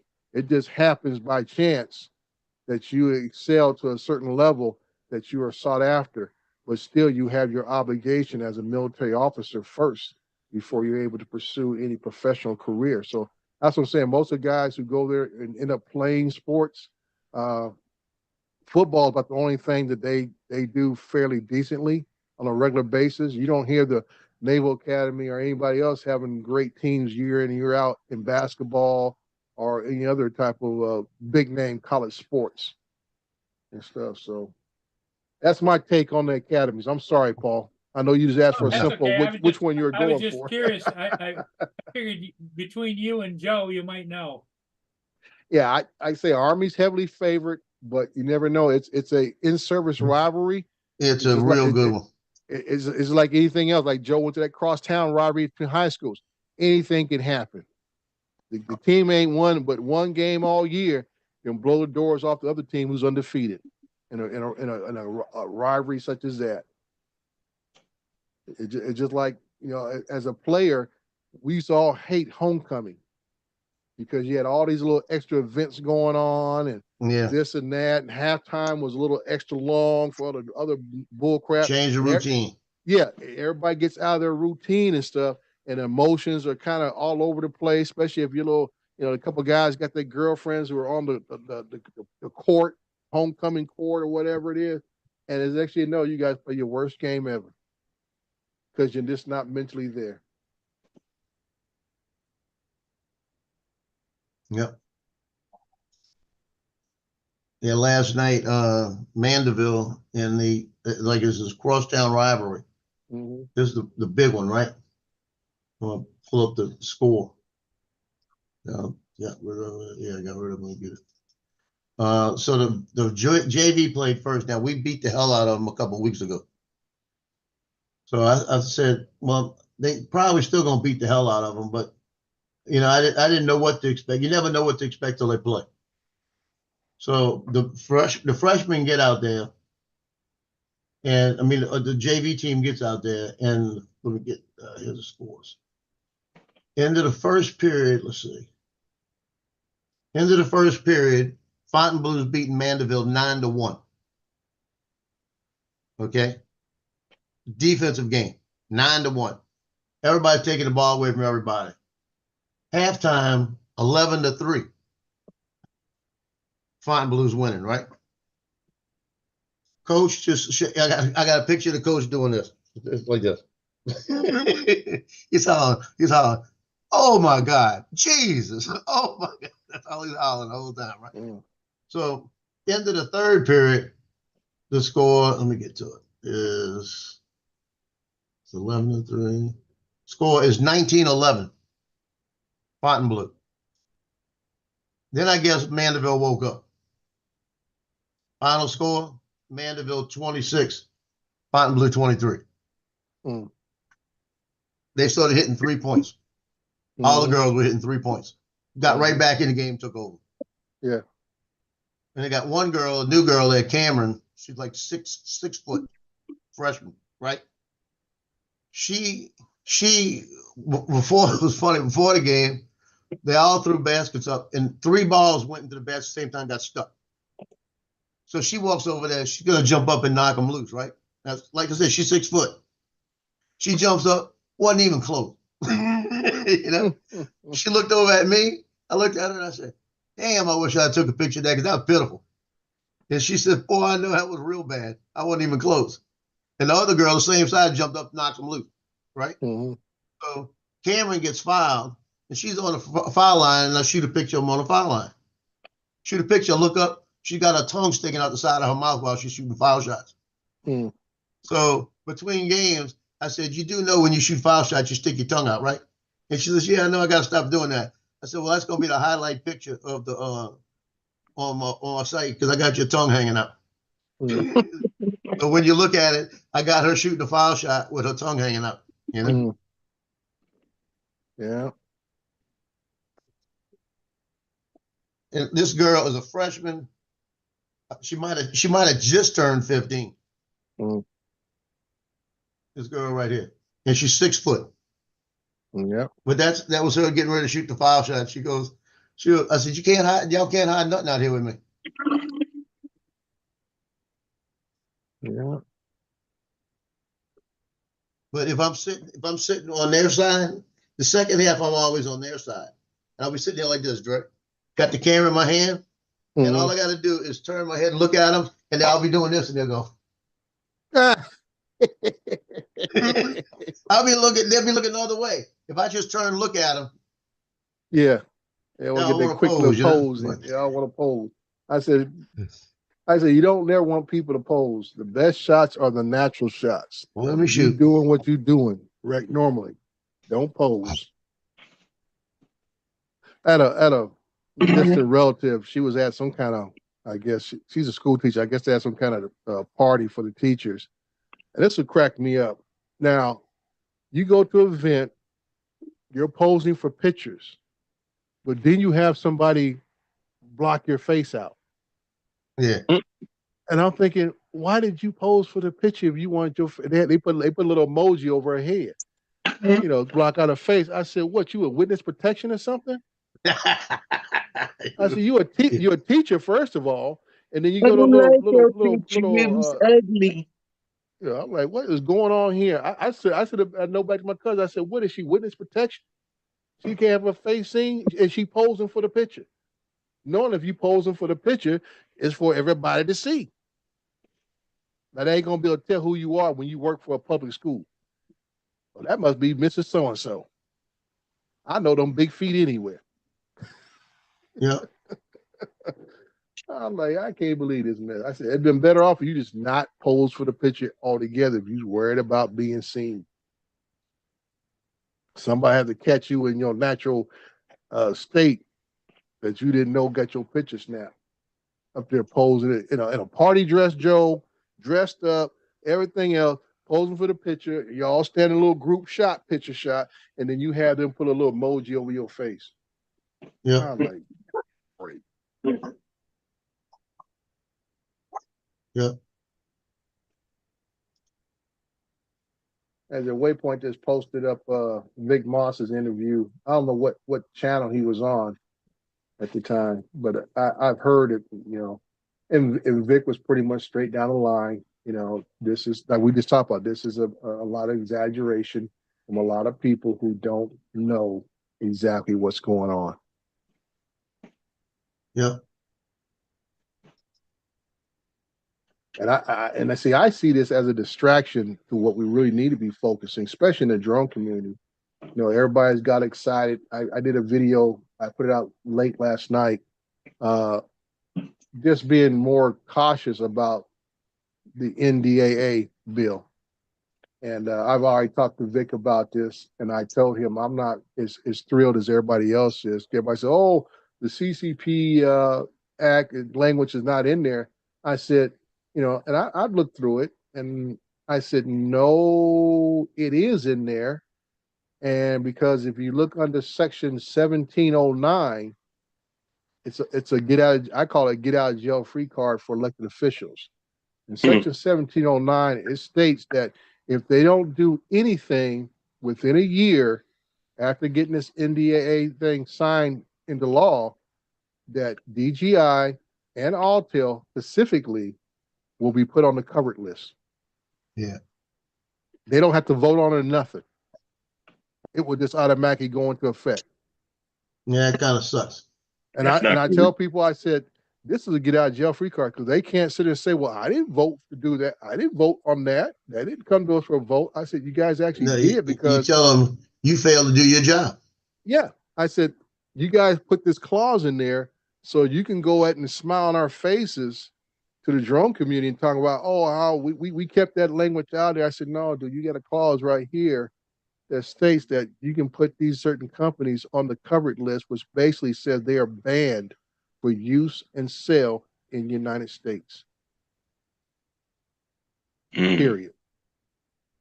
And that's why I did my little video. I was out in the field yesterday and I just felt compelled. I said, let me do this video, man, because I'm seeing too many of these little things on YouTube. People talking about, oh, the NDA, blah, blah, blah, no CCP language. I'm like, you guys have not read the fine print. So when you say that, Dre, that's even the ones we already have? No, the ones we have, we'll have. Okay. Yeah. There's no language of blocking any FCC or All the new authorization, ones. stuff like that. But Right. anything new coming to the country will not be allowed. Okay. They'll fall into the same category as the Yahweh phones and whatever else they put on the covered list. So, you know, if you have one, it's because you've already had it or you bought it through somebody else who got it in through from some other country and all that kind of backdoor stuff. But the problem is between phones and drones, you don't have to register your phone with a federal agency. You got to register your drone with a federal agency. And like I say, that's when you start talking about falsifying information. If somebody wanted to come after you for something, that's one of the number one. That's the first charge they're gonna hit you with. Because I see when you actually fill out the registering your drone with the FAA, that is a federal document, and that's gonna get you with falsifying a federal document. Yep. That's why I tell people, I joke with Paul about it, but that's the seriousness about people think, well, I'll just go to Canada and buy my stuff there. I said, how you gonna register it? Yeah. All this kind of stuff, like, what are you gonna do? I said, if it's illegal here, it's illegal here, no matter where you got it from. Just because it didn't show up from China, still ain't gonna make it legal.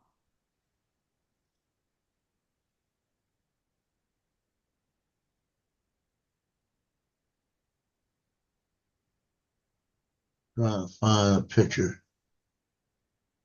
Good morning, Al. And whatever happened with Al down in South Florida? Al Cicero? Did he I get guess his drone? no. Unless he finds out who's gonna pay that $400 something. Yeah, I think they called up and got some paperwork done. Yeah. Well, that's why I said I figured it had to be a paperwork snafu. Somebody forgot to check a box. Yeah. So Dre, remember I told you that girl's right at 6 foot tall, right? Uh-huh. Now one of the girls last night on Fontainebleau. Look at this girl behind her, number 30. Yeah, in the red. Yeah, she's a junior. She's a Mhm. freshman, and she's 6'2.5". The one in front of her ain't no small girl either. She's about 6'2", but she's big too. Yeah. She You run into her, you're gonna stop. Yeah. But they were all over. That's when they got the foul right there, right? Mm-hmm. Yeah. But I'm showing you the opposite. I'm gonna show you the opposite now. See this one? Mm-hmm. This is Brooklyn. Right. She's about 5'1". Right? Oh yeah. Next to this 6 foot one.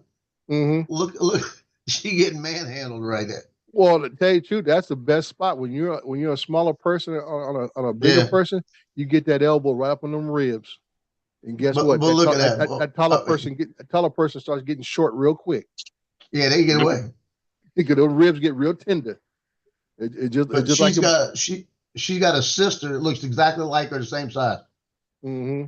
So, and her sister's coming up now as a freshman. Yeah. That's what you do. You get the elbows out and get up in them ribs. Guess what? That 6'2" turns into 5'5" real quick. Yeah, that hurts. That shit hurts. Yeah, that hurt. And she be playing low, hunched down, because she try not to get elbow no more. Yeah, they love my shots like that because I'll get the shots. I try to get the really natural stuff out there. Yeah, those are the shots that people understand. Those are the shots that wind up in magazines. Those are the shots that wind up, as they Pulitzer Prize winning shots. Yeah. You catch folks in the natural habitat, natural. There ain't nobody posing or staging up stuff, man. Yeah, I'll tell you, I try to stay as spontaneous as possible when I'm doing it. I don't try to shoot. I got to shoot it now. I watch it and I anticipate, and I let them follow through. And the funny part about it, like I said, I've been doing it so long, I don't do burst. Mm-hmm. I'll look at it and I'll say, okay, getting ready to do this. They're going up, and I'll shoot. That's I get my shot.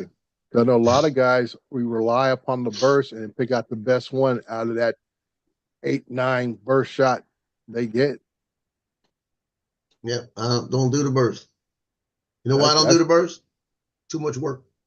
Well, I'm just saying that just shows the amount of skill level you have, Joe. Because I would definitely, if it's me, I would be relying on that burst because I know, for me, I don't go out and shoot like that on a regular basis. So I'm like, okay, let me try to catch what I can catch, and burst is the best for me to do that.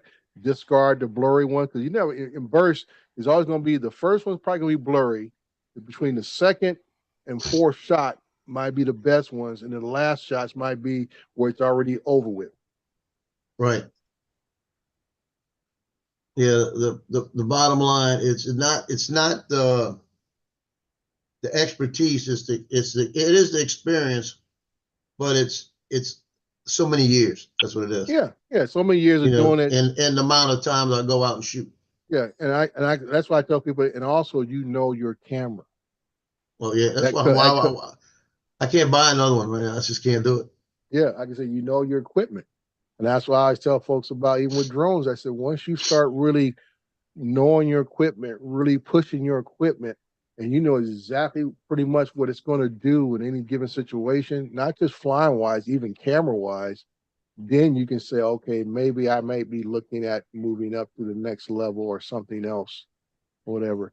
But I say most people, they just enjoy the fact of having whatever's new. Yeah. You know? And like I said, the video I'm doing for my birthday, every piece of equipment is older equipment. Not, and I ain't talking about last year's model. I'm talking about things that are, you know, several years old that I've used to get this footage together. And we're gonna see what it looks like. Now I'll show you this picture right here. This is the one I did last year. This was standing there talking to two people and just having the camera pointed in that direction and waiting for it to happen. And when the ball was thrown, I just turned and I seen him going up in the air. I just snapped the picture. I shot 2 shots. That was my first shot. My second shot was the guy number 20 getting knocked on his ass. Yeah. Picture of the year in Louisiana. Now, So, see, I look class at 3 that. sports. I look at that shot there, and like I say, everything in the foreground, number 20, number 2, the other kid in the yellow, and the kid with the ball, 34. Perfectly focused shot. And then you see the ref in the background, a little bit out of focus, and the 84 slightly more. But that's what I'm saying. That's the difference. Because I tell you, it'd been me, I'd have had to shoot a burst shot. The first one probably been half the guys would probably been out of focus. The ground would have looked great, you know, and then I might have caught up to what was going on. But then the main shot I need to have with the kid in the air, that's what makes it even greater. You caught this kid in the air, did motion, not a hand with on the ground, ball and the guy underneath him. I love the guy underneath him. Right. I can say with no hand on the ground, no foot on the ground, he is midair being tackled by another player airborne and is perfectly focused. Now that was the one picture of the year last year, right? This one, they're telling me it's going to be picture of the year this year. That was another one shot. And like I say, and 9 times out of 10, a regular person, the ball would have been out of focus.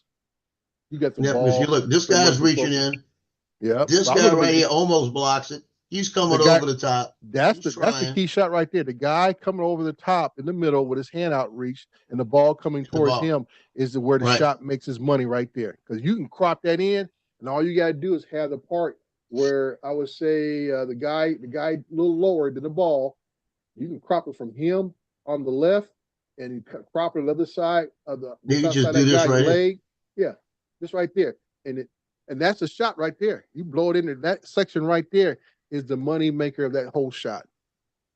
You ain't gotta have to just bring it in. Bring it in like that. Yep, that is the money maker of that whole shot right there. Yep.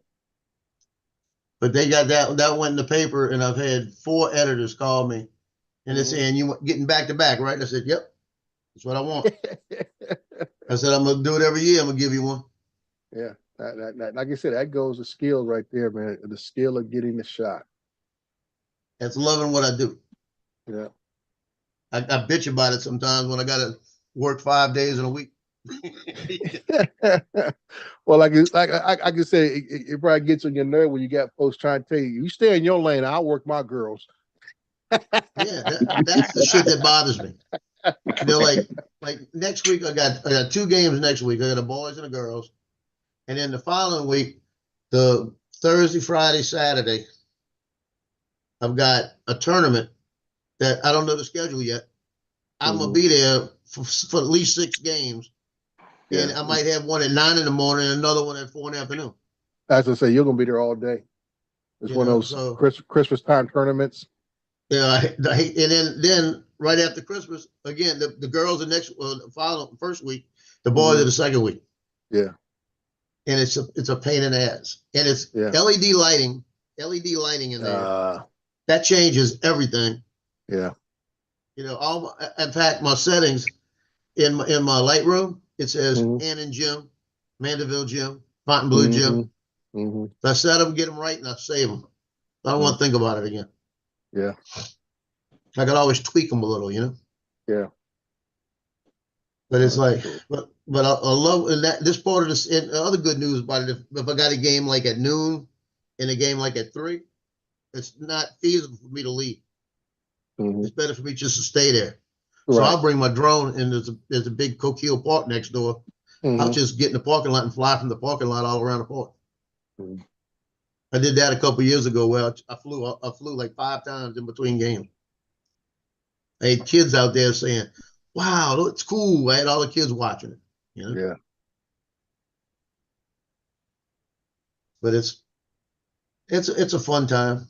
All the old when they do the tournaments, all the older players come out to see it because they're all in town, you know, from Yeah, school. like I said, everybody's home for the holidays. Guys returning from out of state schools and Yeah, where else. And like I said, a lot of folks are taking time off. So everybody it used to be a really big thing. I know when I came up here in this area, we used to call it the Kiwanis tournament. They usually sponsor a tournament Mhm. back then.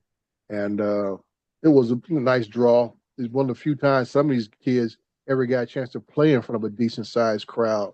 Because some of them come from smaller schools and everything else, so they don't get this crowd size that some of these tournaments pull in. Mm. So it's a whole different atmosphere for some of these kids out there. So Laura sent me a 2-minute and 19-second sound Just to tell you to shut up. message. No, it's just got music in it. Probably at the end says, "Shut up, Jeff." Yeah. I'll listen to it in a little while. Oh man. But it's fun to do. Like Will Shepard, the guy that was in that picture that was airborne, his brother Will played basketball, played all that. I got a picture of Will one day. They were playing Covington. Will's driving in for the shot, and the guy's driving in. Looks like he's kissing him on the cheek. Mm. I told Will, I showed him the picture. I said, "I'm gonna wonder about you now." Like that. And so I gotta wonder about you. He was kissing on you. He said he actually did. He felt like he kissed me on the cheek like that. Oh, They were friends, right? yeah. But Will never smiled. Never smiled. You can't get a picture of him smiling. Never can. I'm at the Hannon tournament a few years ago, and he's got him and his girlfriend up in the stands. And I look over there, and they're talking, and he's smiling. I'm shooting pictures. And I put all the pictures out. I said, "Will does smile." I put all the pictures up. Yeah. And he came up to me when he saw him, and he said, "How did you get that?" I said, you with your girlfriend. I was watching y'all. And when you started smiling and laughing with us, snapping pictures. Yeah. He plays for Colorado right now. Okay. Number 14, Will Shepard. He graduates this year. You play football? Yeah. Okay, he's a receiver. I remember the name Shepard. Yeah, Will Shepard. Yeah, he caught a couple of really good passes. I think it was against got what game? He had a really big breakout game about 4 games back.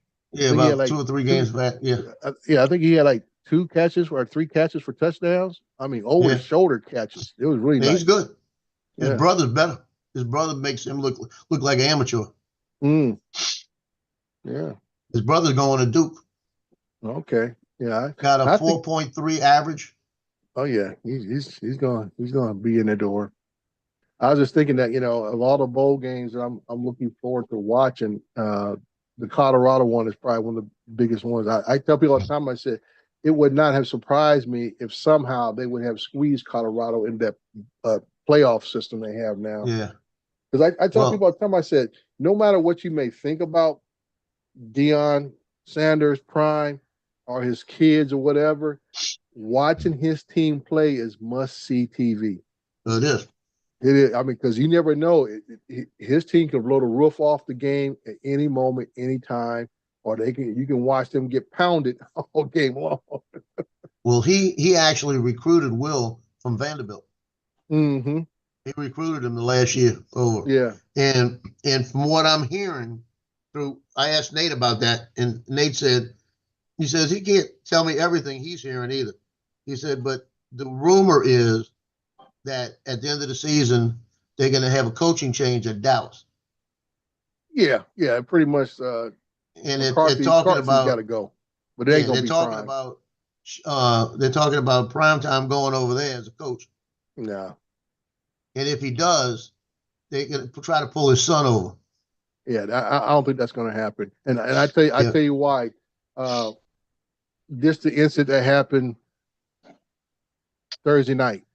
I don't know. I didn't even watch the game, but I heard about it's all that people are talking about on the headlines and how I guess the starting linebacker, the 49ers, just decided to quit. He said, I don't want to play no more. Wow. Mid-game. This in the game and stuff. That sucks. Quit on his team and stuff. And I said, that's the part. I remember when Dion talked about why he don't want to coach professional, stuff like that. He says, That when you're in stuff like that, college, yeah. so you see college ranks, you get these kids to believe, they believe hard. That it ain't about paychecks and endorsements and all this kind of stuff. It's starting to get that way with this NIL money coming in. But Yeah. these kids play for their coaches, they play for their school, all the other little, intangible things that we hang on to and stuff, that what these kids play for. And the pros, guys say, well, hey, I got to take a couple plays off because I don't want to get hurt. And next, I'm this here, or I need more balls thrown my way because I need to get that bonus money. I mean, it's always some other incentive other than the fact that you're out there playing a team sport and you need to support your teammates Right. and everything you do. So Good and that's why I say bad. You got to deal with it. that's why I kind of agree with Prime saying that, the NFL is not for him because of the mentality of the players is not going to be the same. And you just can't just tell a professional athlete, you're fired or you're kicking you off my team and stuff. There's got to be something that he breaks his contract most of the time. Yep. So that's why I say, I in my opinion, Shador is going to end up on the Raiders somehow. I think they're going to pull a Eli Manning move and get his son on the Raiders because the Raiders front office and coaching staff have a long history with Shador. Yeah. How many what? I want to get you 16 ones for $15. I'm not paying the money. So I'll take that fish. Do you want that? You want to give me one? Thank you. You not gonna want it back later? I got this. You got that much. All right, bye. Ripping me off as always. I say you ripping me off as always.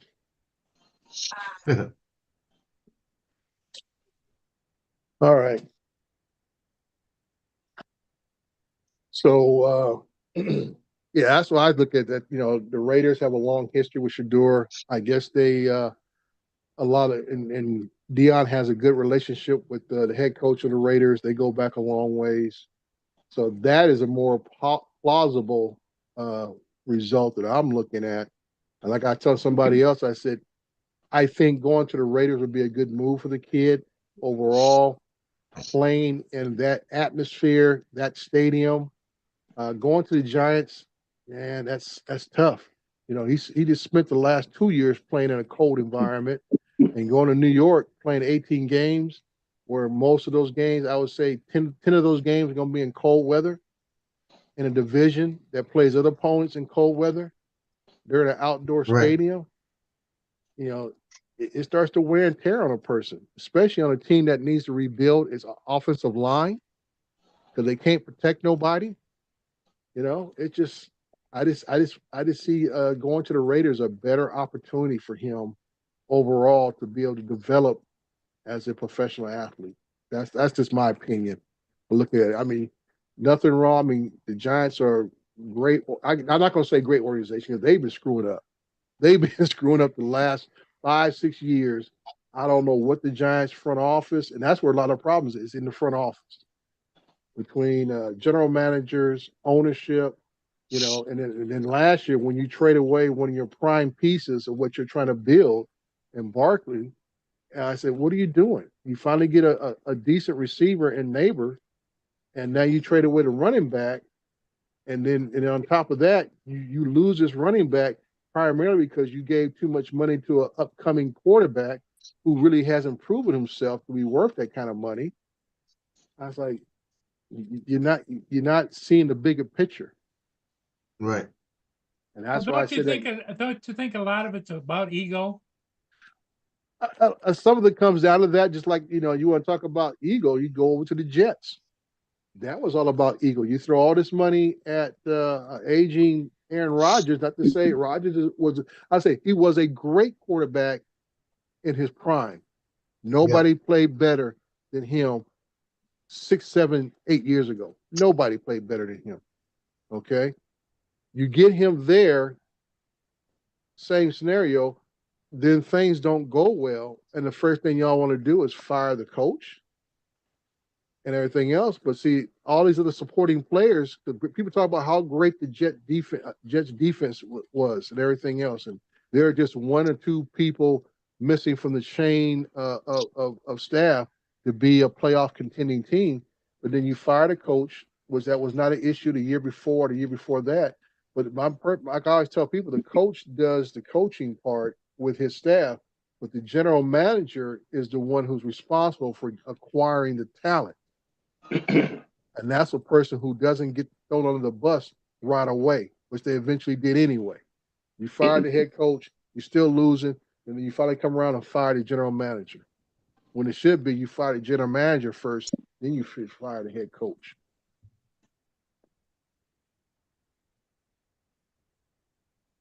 Laura, I'm trying to keep you from interrupting. That's why I'm talking so much. I'm glad she's on somebody else now. There you go. Shut up, Joe. Yeah. So I guess I think the Sanders family gonna pull what the Manning family did when Eli was supposed to go to the Chargers back then in the day, and end up with the Giants instead. Yeah. That's what like I say, hands down, the Giants are going to have the number 1 pick most likely, and the Raiders are probably going to have number 2 or number 3. Depends what. Like I say, you look at other teams that are doing poorly, like the Panthers. What are they going to do? Because they have a young quarterback, only in the second year, so they don't need a quarterback. And you look at the Jaguars, who are struggling. They're going to be in the top fourth pick, I think, right now. The Jaguars are looking at being number 4. And I say Trevor Lawrence had a great first year and a half. Now he's struggling. So I can say it's tricky. After that hit the other day, you're gonna struggle a little more.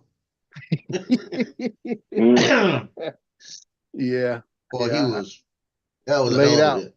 Yeah, and like I say, when I seen the replays of it, it's just one of those questionable hits. I don't think it was purpose. No, I can say it was a football move. It's why as they say the words what's the term they use? Hit, bang, whatever. It was a football action. It ain't like he was sitting in the pocket throwing. He was actually moving, running. And I say at the beginning of his slide, like I say, sometimes people in action, this guy's going to make a tackle. Sometimes, like I say, depends on who the quarterback is. You can't afford to just give up your attack, and that guy sidesteps you and gets another 4 or 5 yards. Well, if you look at that guy that hit him, Mm-hmm. he was in the move before he made that slide. That's my point. That's my point. He was already in the motion of making a tackle prior to the contact, so you can't change up your position once you've already Yeah, that shit happens too fast. That happens too. Yeah, I can say it happens too fast. They call it a bang bang or something like that. Yeah. Basically a bang bang action. And I guess this guy's always been an aggressive player. He's been warned and I guess he's been fined before. But I said, what do you expect from a linebacker? Well, when I came up, they had a player. Look him up sometime. This guy Johnny Sample. He played for the Jets. Mm-hmm. He actually got kicked out the league for hitting people. Mm. And he wrote a book, and he said that he believed that when he came out on the field, he was the best person on the field, and if you came near him, he was going to put you out the game. Mm-hmm. That was his thing. Yeah. And I read his book, and I saw films on him back then when they had what they had, NFL films on him. and I was a linebacker, and I wanted to be just like him. Yeah. And I used to hit people. Anyway, it got near me. My son was the same way. Yeah. At practice, one of the Mhm. receivers at practice was messing with my son. One of the Mhm. main guys was messing with my son, Yeah. and the guy come across the middle and he put him on his ass at Mhm. practice. Coach Yeah. said, "Better keep your eyes open," because the coach knew it was about to happen. Yeah. And Mhm. Justin put him on his ass Yeah. like that. And Justin just looked down at him and said, "Keep talking," like that. Yeah. But it's Yeah. like, but that's how I was. If you were within a step of me and I had a clean shot, Yeah. you're gonna be looking up at me thinking who I am. You know. Yeah. And that's what I'm saying. That's the difference. I mean, my thing is nothing wrong being an aggressive player making plays. There's a difference between that and also The cheap being a shot. dirty Yeah. player taking cheap Don't shots. do a cheap shot. Yeah, yeah. Cheap shot. There's a whole difference in that. Now, I had one cheap shot my whole life that I did. That was when I was here in New Orleans, and I was playing for 8th District, and we were playing 4th Marine Division. We played them twice in a year, in the beginning of the season and in the middle of the season. Mm-hmm. And it was division. And what happened? I'm making a turn. The guy reaches over, got in between my face mask and broke my nose. Mm. And he punched me. I saw the fist coming. He Right. wasn't trying to tackle me. He was punching me. Right. He got in there. I come off. I got blood coming out my nose. My nose is crooked. I look like Rocky. I'm sitting there. I'm sitting there on the sideline, and I reached up and I realized that I actually pushed it together Mm-hmm. and blew my nose out and got all the blood. I started to go back in the game. Official grabs me, says, "No, you're not going back in. I know why you're going back in." And the game was over basically. I said, Right. "I'm fine. I'm good." He said, "No, you're not going back in." And he grabbed me and he says, "I know you too well." He said, "If you touch him, I'll throw you out and you won't be back in the rest of the season." Mm-hmm. So my coach wouldn't let me go back in, right? We played him 4 weeks later. He's on the sideline, going towards the sidelines. I took him all the way into the bleachers. Yeah. When I come up and looked at him, they had to come get him out the bleachers. He had 3 broken ribs. Mm-hmm. And I told him, I said, "Punch me again, bitch." Mm-hmm. Just like that. And I just walked off. Officials looked at me and they said, they threw a flag because I drove him out of bounds, but they couldn't say anything else. Yeah. But they knew what it was. Yeah. 3 broken That ribs. was the only championship I won all my years of playing football when I was in the military. Played 29 Palms. I played for 29 Palms. We played against El Toro, and I won the championship. And it made so bad. I was coaching at the beginning of the year, had to end up playing again because our quarterback got hurt. So when they had tryouts for the base team, I made it, but I made it as a defensive back. But I ended up playing quarterback in the championship game, and we won it. That was my only championship.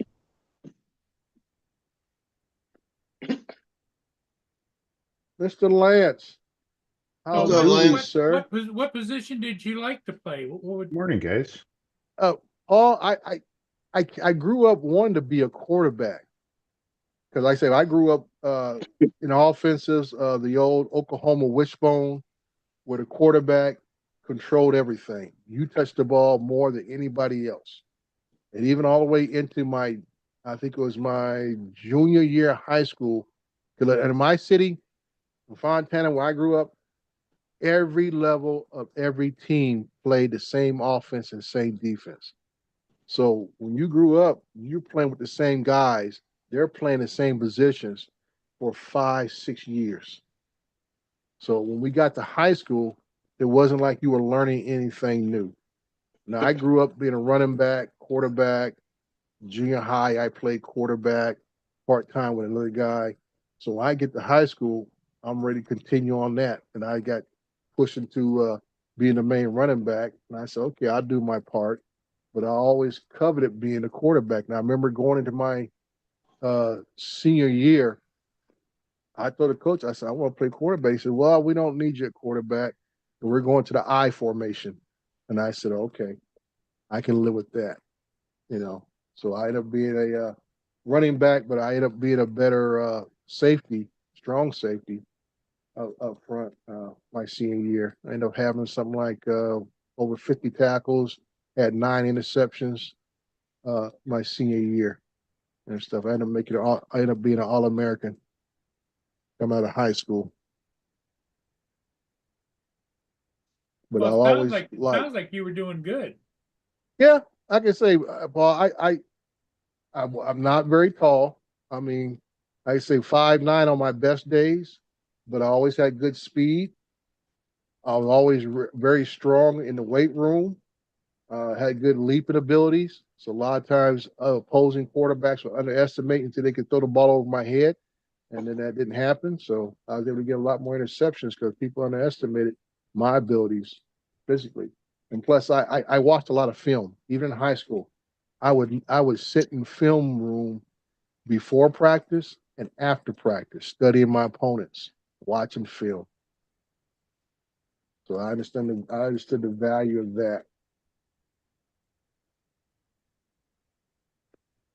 So when I got to college, you know, I got moved over to a regular corner position in college, and just played a couple of years. Then I broke my elbow. My second year of college, broke my elbow, and that kind of ended my career. They had to the Rams doctor did the surgery, and had to put a pin in it, and they didn't know exactly what was going to happen. We put it back together, but we don't know if if you get hit again or whatever, it would come undone or whatever the case may be. So I laid off for a couple of years, and when I got in the military, I played again. And like I said, I wasn't looking to play. I was coaching actually, and then I ended up playing because our quarterback got hurt. Yep. What kind of pizza you had last night, Lance? Front door. I had barbecue chicken. There you go. Oh, Friday night is barbecue- pizza night. Barbecue chicken. Barbecue chicken pizza? Yes. Oh, Sounds good. how's your baby girl? Good. You know, Is she still she's home or did she go back? no, she went back. She had a test on Thursday, open book, 100%. My gosh, I thought I couldn't do it with, I hate open book because Open those are the hardest. Yeah, the Yeah. hardest ones. Yeah. but she got 100% on that, which she was happy for. Her tough Mhm. one is Tuesday, and she's she's studying for that, and then she'll come home Tuesday night. So Mm-hmm. yeah, thanks for asking, Gray. Yeah.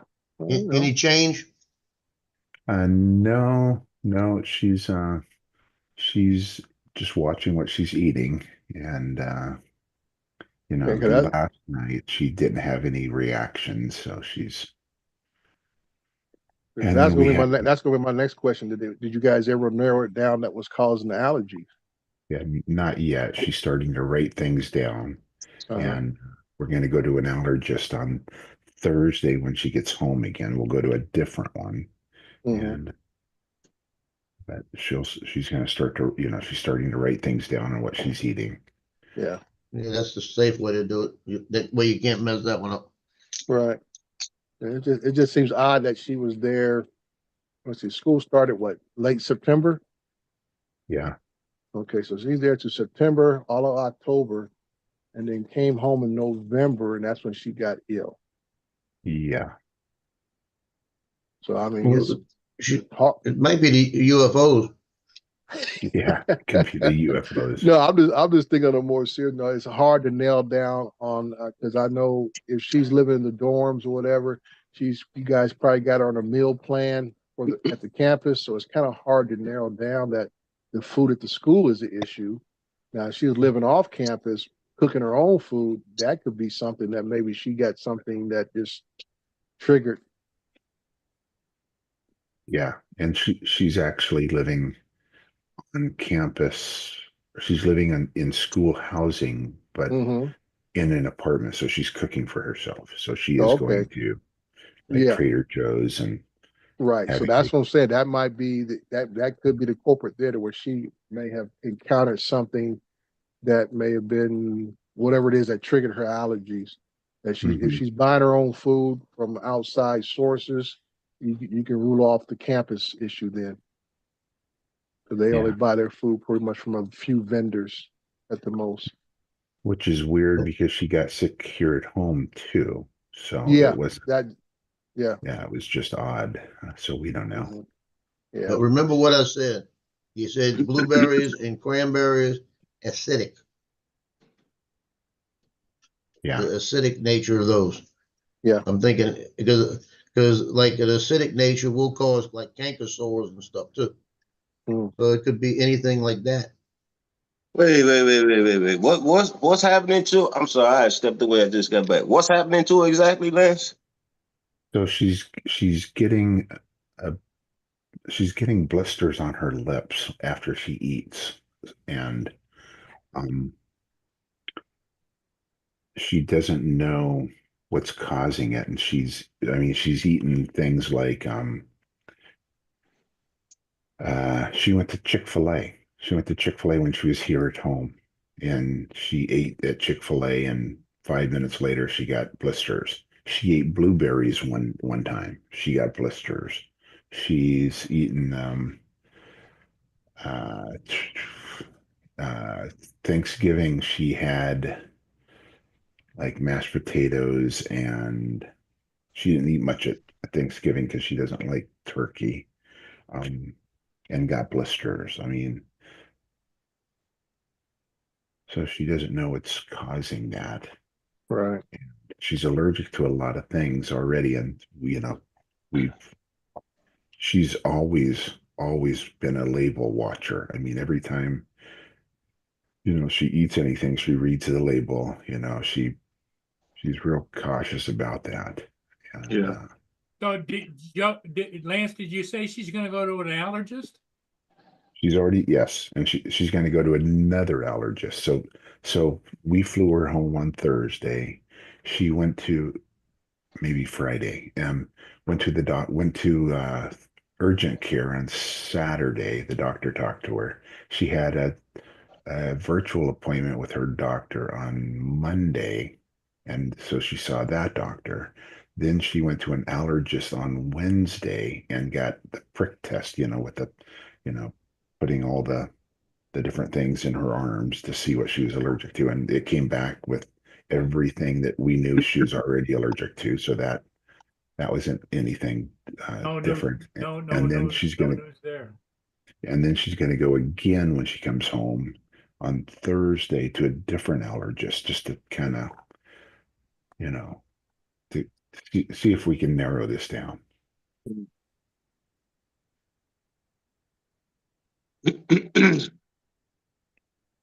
So you up to speed now, Jonathan? Yeah. And I'm listening to the different things. I'm trying to find a connection, but I don't see one. That's the first thing I try to do is like, let's Yeah. find out, where maybe it could be this in the process of how the food's being prepared. But like you said, she buys her own food, she prepares her own food. So listen to what Lance just said, that she's already meticulous about that because she's already been known to have allergies. So it's got to be something. It could be something that's changing within herself. Yeah, We get old, it could we get be. older, we change. Different phases of our lives. Just like there's Yeah, certain things. I remember for a while, during my mid-20s, I stopped eating anything with potatoes, French fries, potato salad, because I kept getting bad cases of indigestion every time I ate some. So it was almost a decade in my life where I didn't eat anything with a potato, baked potatoes, anything. Stayed away from it. I didn't want that indigestion and stuff. And then I'm slowly back eating it again. In the last 20 years, I've been eating French fries and baked potato salad, and that kind of good stuff. But just sometimes our body just goes through stuff. Hard to pass up them Wendy fries. It's hard to pass up that potato salad when you had a picnic. Oh, that potato salad hurt me. Yeah, potato salad when you at the picnics, man, you're like, oh man.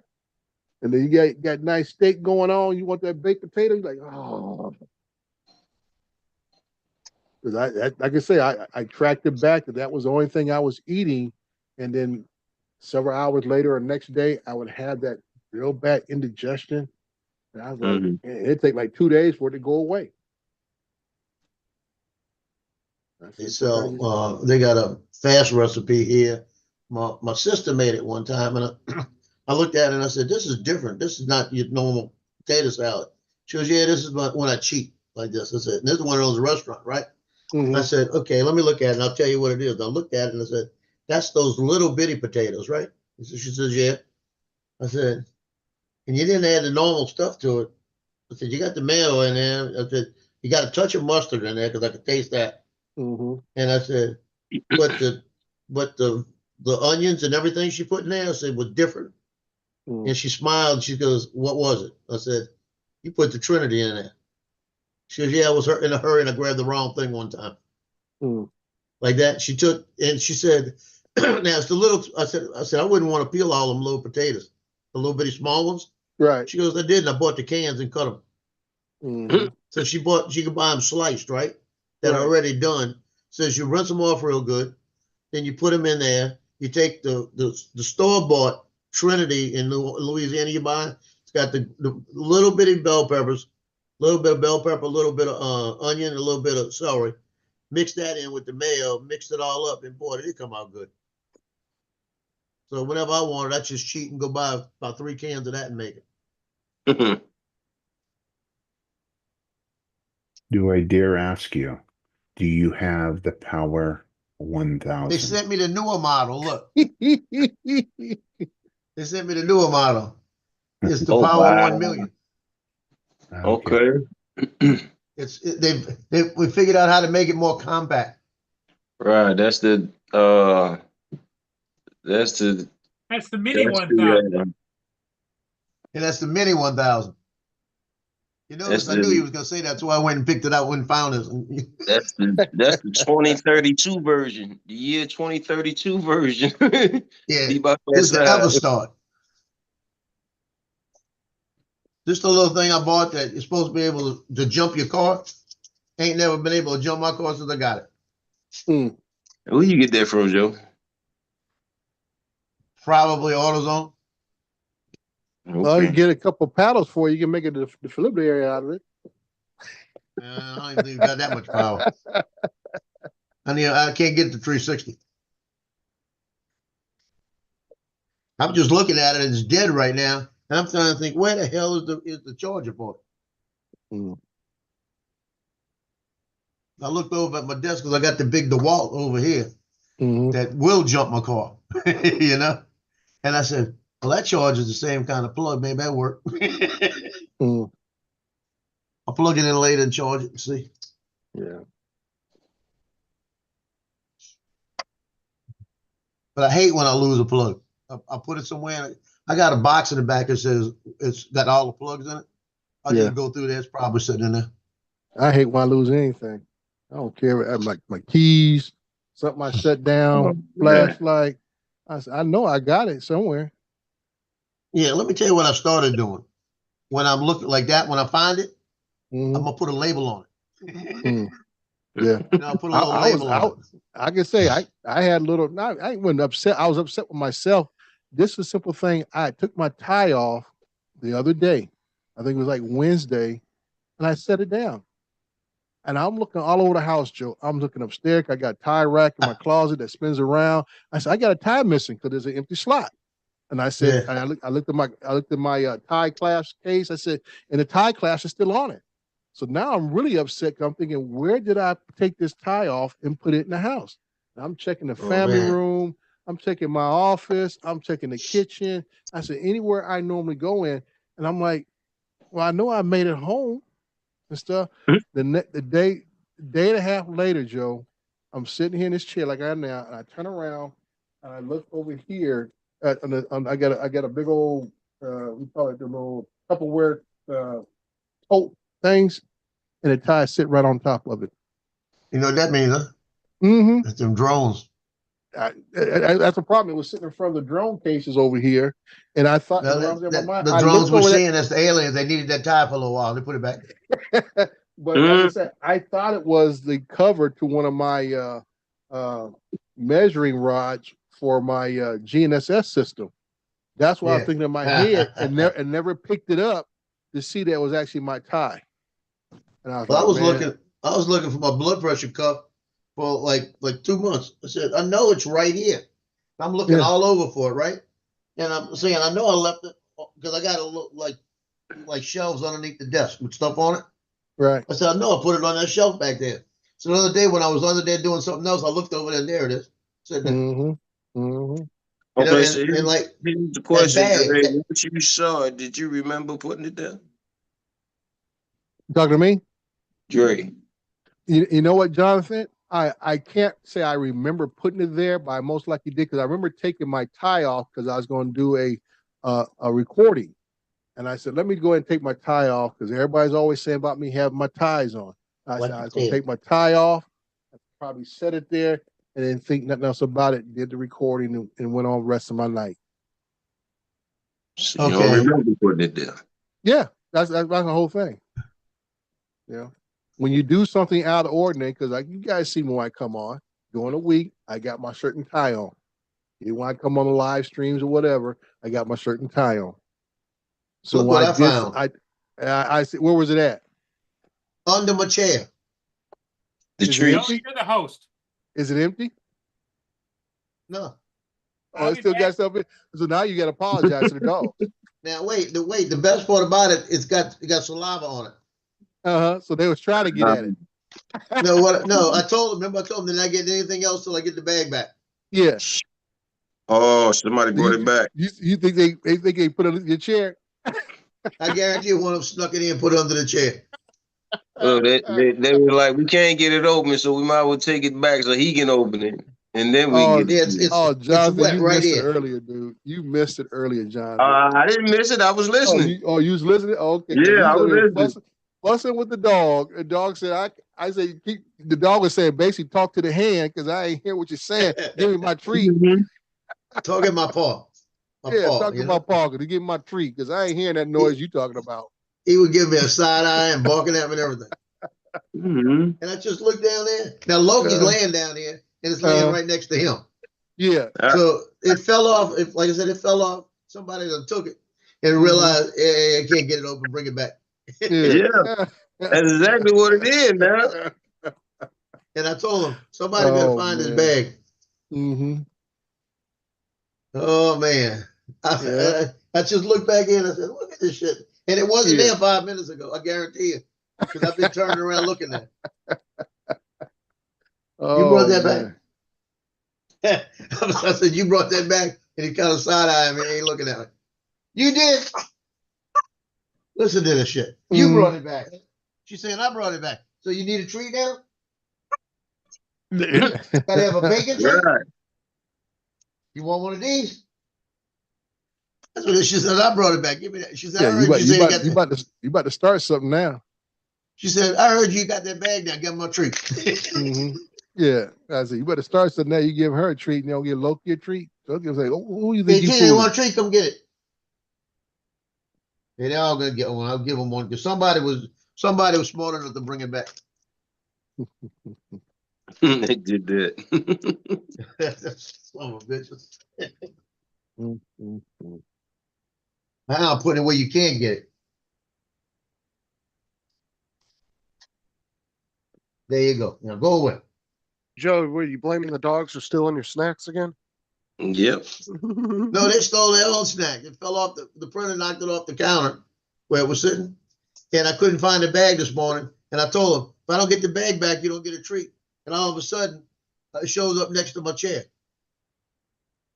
You ever heard the story from Charlie up in New York? You know, Charlie Drum, was it Drone bomb? Yeah, Charlie though, the one with the long hair. He was telling us a story on Matt's one day how he went to the store, bought some beef jerky, got home, was watching a movie in the dark, started eating it, and he goes, "Man, this shit tastes weird." And he decides to give it one more try, starts eating it again, and he turns on the light, realizes it's dog jerky. Somebody put it up in the Jack Link thing with the regular jerky. He grabbed it, bought it, to the label, huh? took it all the way home, sat down, opened it, ate it before he even realized it was damn dog jerky. Yeah. Yeah. So Tino just come moseying in for his. Of course. And he come in looking at me like, "Where's mine?" Yep. He said, Yeah, you see what they do? I can get off this ottoman for nothing. Yeah, Mhm. that's about what he did too. What they do is I'll give them each something. Like I said, now they want the I got a probiotic I give them, and in the mornings now when I give them their regular treat, they'll sit there with it in their mouth, looking around like, what are they getting? It? They're checking each other out and see what each other's got to see if one of them got the probiotic and the other one didn't. And sometimes they'll spit it out and we'll sit there and I want the other one. So I give them the other one, then they'll take that one and go. So they got me trained.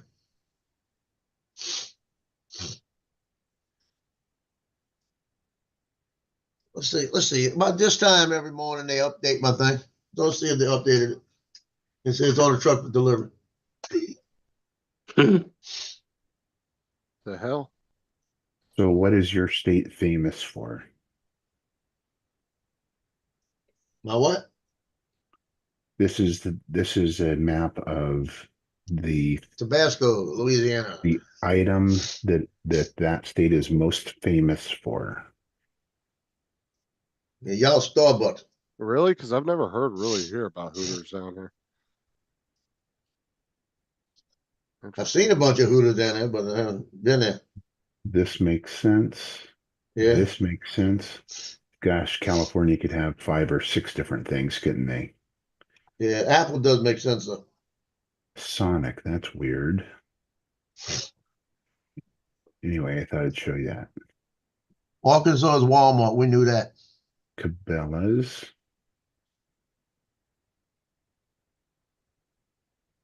Huh. Denny's. Let's see. Washington D.C. is famous for bullshit. Yeah. Yeah, that's a little bull right there. It says bullshit right there. Walmart. What state is this? Arkansas. Arkansas. So Coca-Cola. wait, where's Georgia. Bucky's at? I don't see Bucky's anywhere. What is Bucky's? Bucky's that gas station. At the Oh, Walmart okay. of gas stations. Gotcha. I'm Taco pretty sure John's? I never heard of that one. I've never heard of that one. What's this? I'm pretty sure Also, what's his name? Art is trying to make that Sinclair one change to Bucky's. I never heard of cars and I lived there. No, that's no, stop, take it back. Stop. That's Alaska. What's that supposed to be? this is Hawaii. What is that? I You don't would look know. like a mongoose or something. Because they're famous for mongoose. And what is that? There was a snake invasion, and they brought the mongoose in. The mongoose ate all the snakes. Now you can't find a snake in Hawaii, but there's mongoose everywhere. It might be the only place on Earth that doesn't have rabies either. Never had rabies. If you bring a dog to Hawaii, it used to be they had to be quarantined for 6 weeks. I brought one there and had to go see it. 6 weeks. It was in a cage, quarantined, outside, and I had to go check on it twice a week and make sure I gave it baths and they gave it food and that, and I had to take care of it. And the first day I got there, it was flea and tick infested. So yeah, at the place. I went in there and I asked them about it, and they said, "Well, you have to maintain it around you." So I went and bought the flea and tick powder, and I dug a little trench around there, filled it all up, and coated the place. She never had another flea or tick on her the 6 weeks.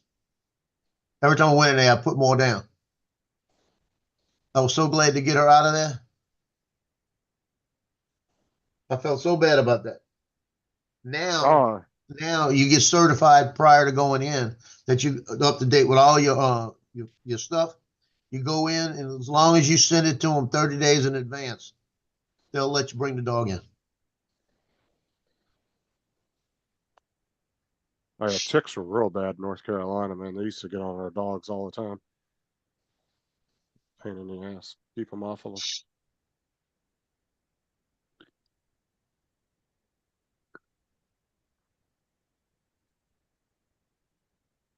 But I used to at lunchtime go from work and run down there and just to go sit down with her for a little while. You know, they figured out a crazy cure for Lyme disease now, right? Certain What is it, Africanized bees, their venom from stinging you will actually kill the bacteria from Lyme disease. Thought you were gonna say tequila or something like that. And what's crazy though too is if you're allergic to bees and then you catch Lyme disease, it actually kills the allergicness that you get from bees. So then Wow. you can get stung by the bees and it will kill the Lyme disease. Yeah. Isn't that crazy? That's crazy. 2 birds, 1 sting. You're muted, Dre. Dre, you're muted. Yeah, you know. Oh, he must be talking on the phone. 2 birds, 1 sting. There we go, Dust. I just said it's a shame that you got to get stung by Africanized bees, which are very aggressive, to get rid of Lyme disease. I would just put my hand in like a fucking box with them or something. I mean, it doesn't say you got to get stung all over your body. You just have to get stung by quite a few of them. So you put them in a control box, put them in a control box and stick an arm in there.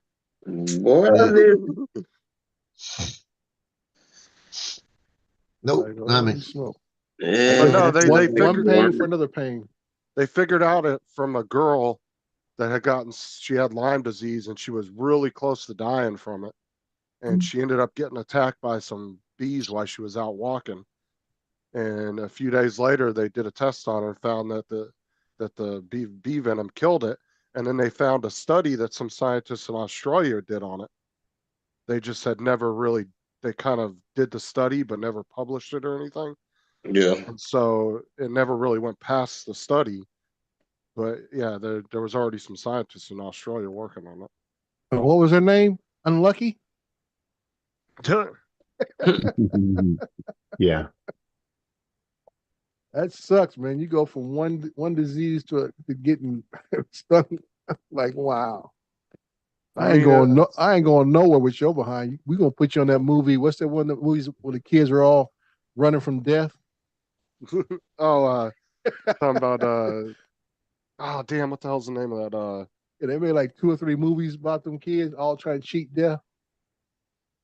Damn it, I know what you're talking about too. Yeah, that's the category she fits in.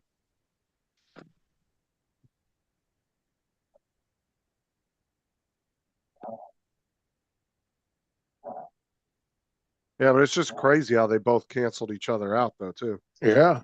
Yeah. And they figured that out because the girl was actually allergic to bees before she got Lyme disease.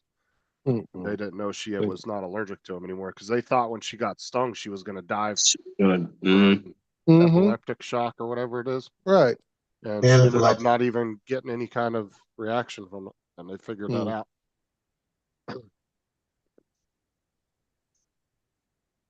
Hold on, Laura. Wow.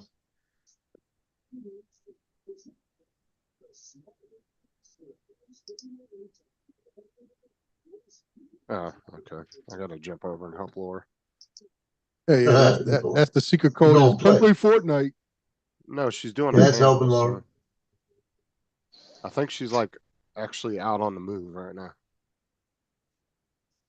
Hold on, let me see. Where's she at? She's doing like some live on location thing or something. But she can't play Fortnite. Laura's doing live on location. What she do? Go outside? I don't know. She went somewhere. Or she's doing David's. I think she might be running David's live for him or something. Oh. But yeah, I'll go over there and help her. So I'll catch y'all okay. later. We appreciate you, Mr. Laura. Well, you know, I had to come in because Dre was talking all like gobbledygook, you know. So. Okay, Mr. Laura. All right. Well, all you guys just moved to Utah, and then you guys can be one big happy family. Oh, Jesus.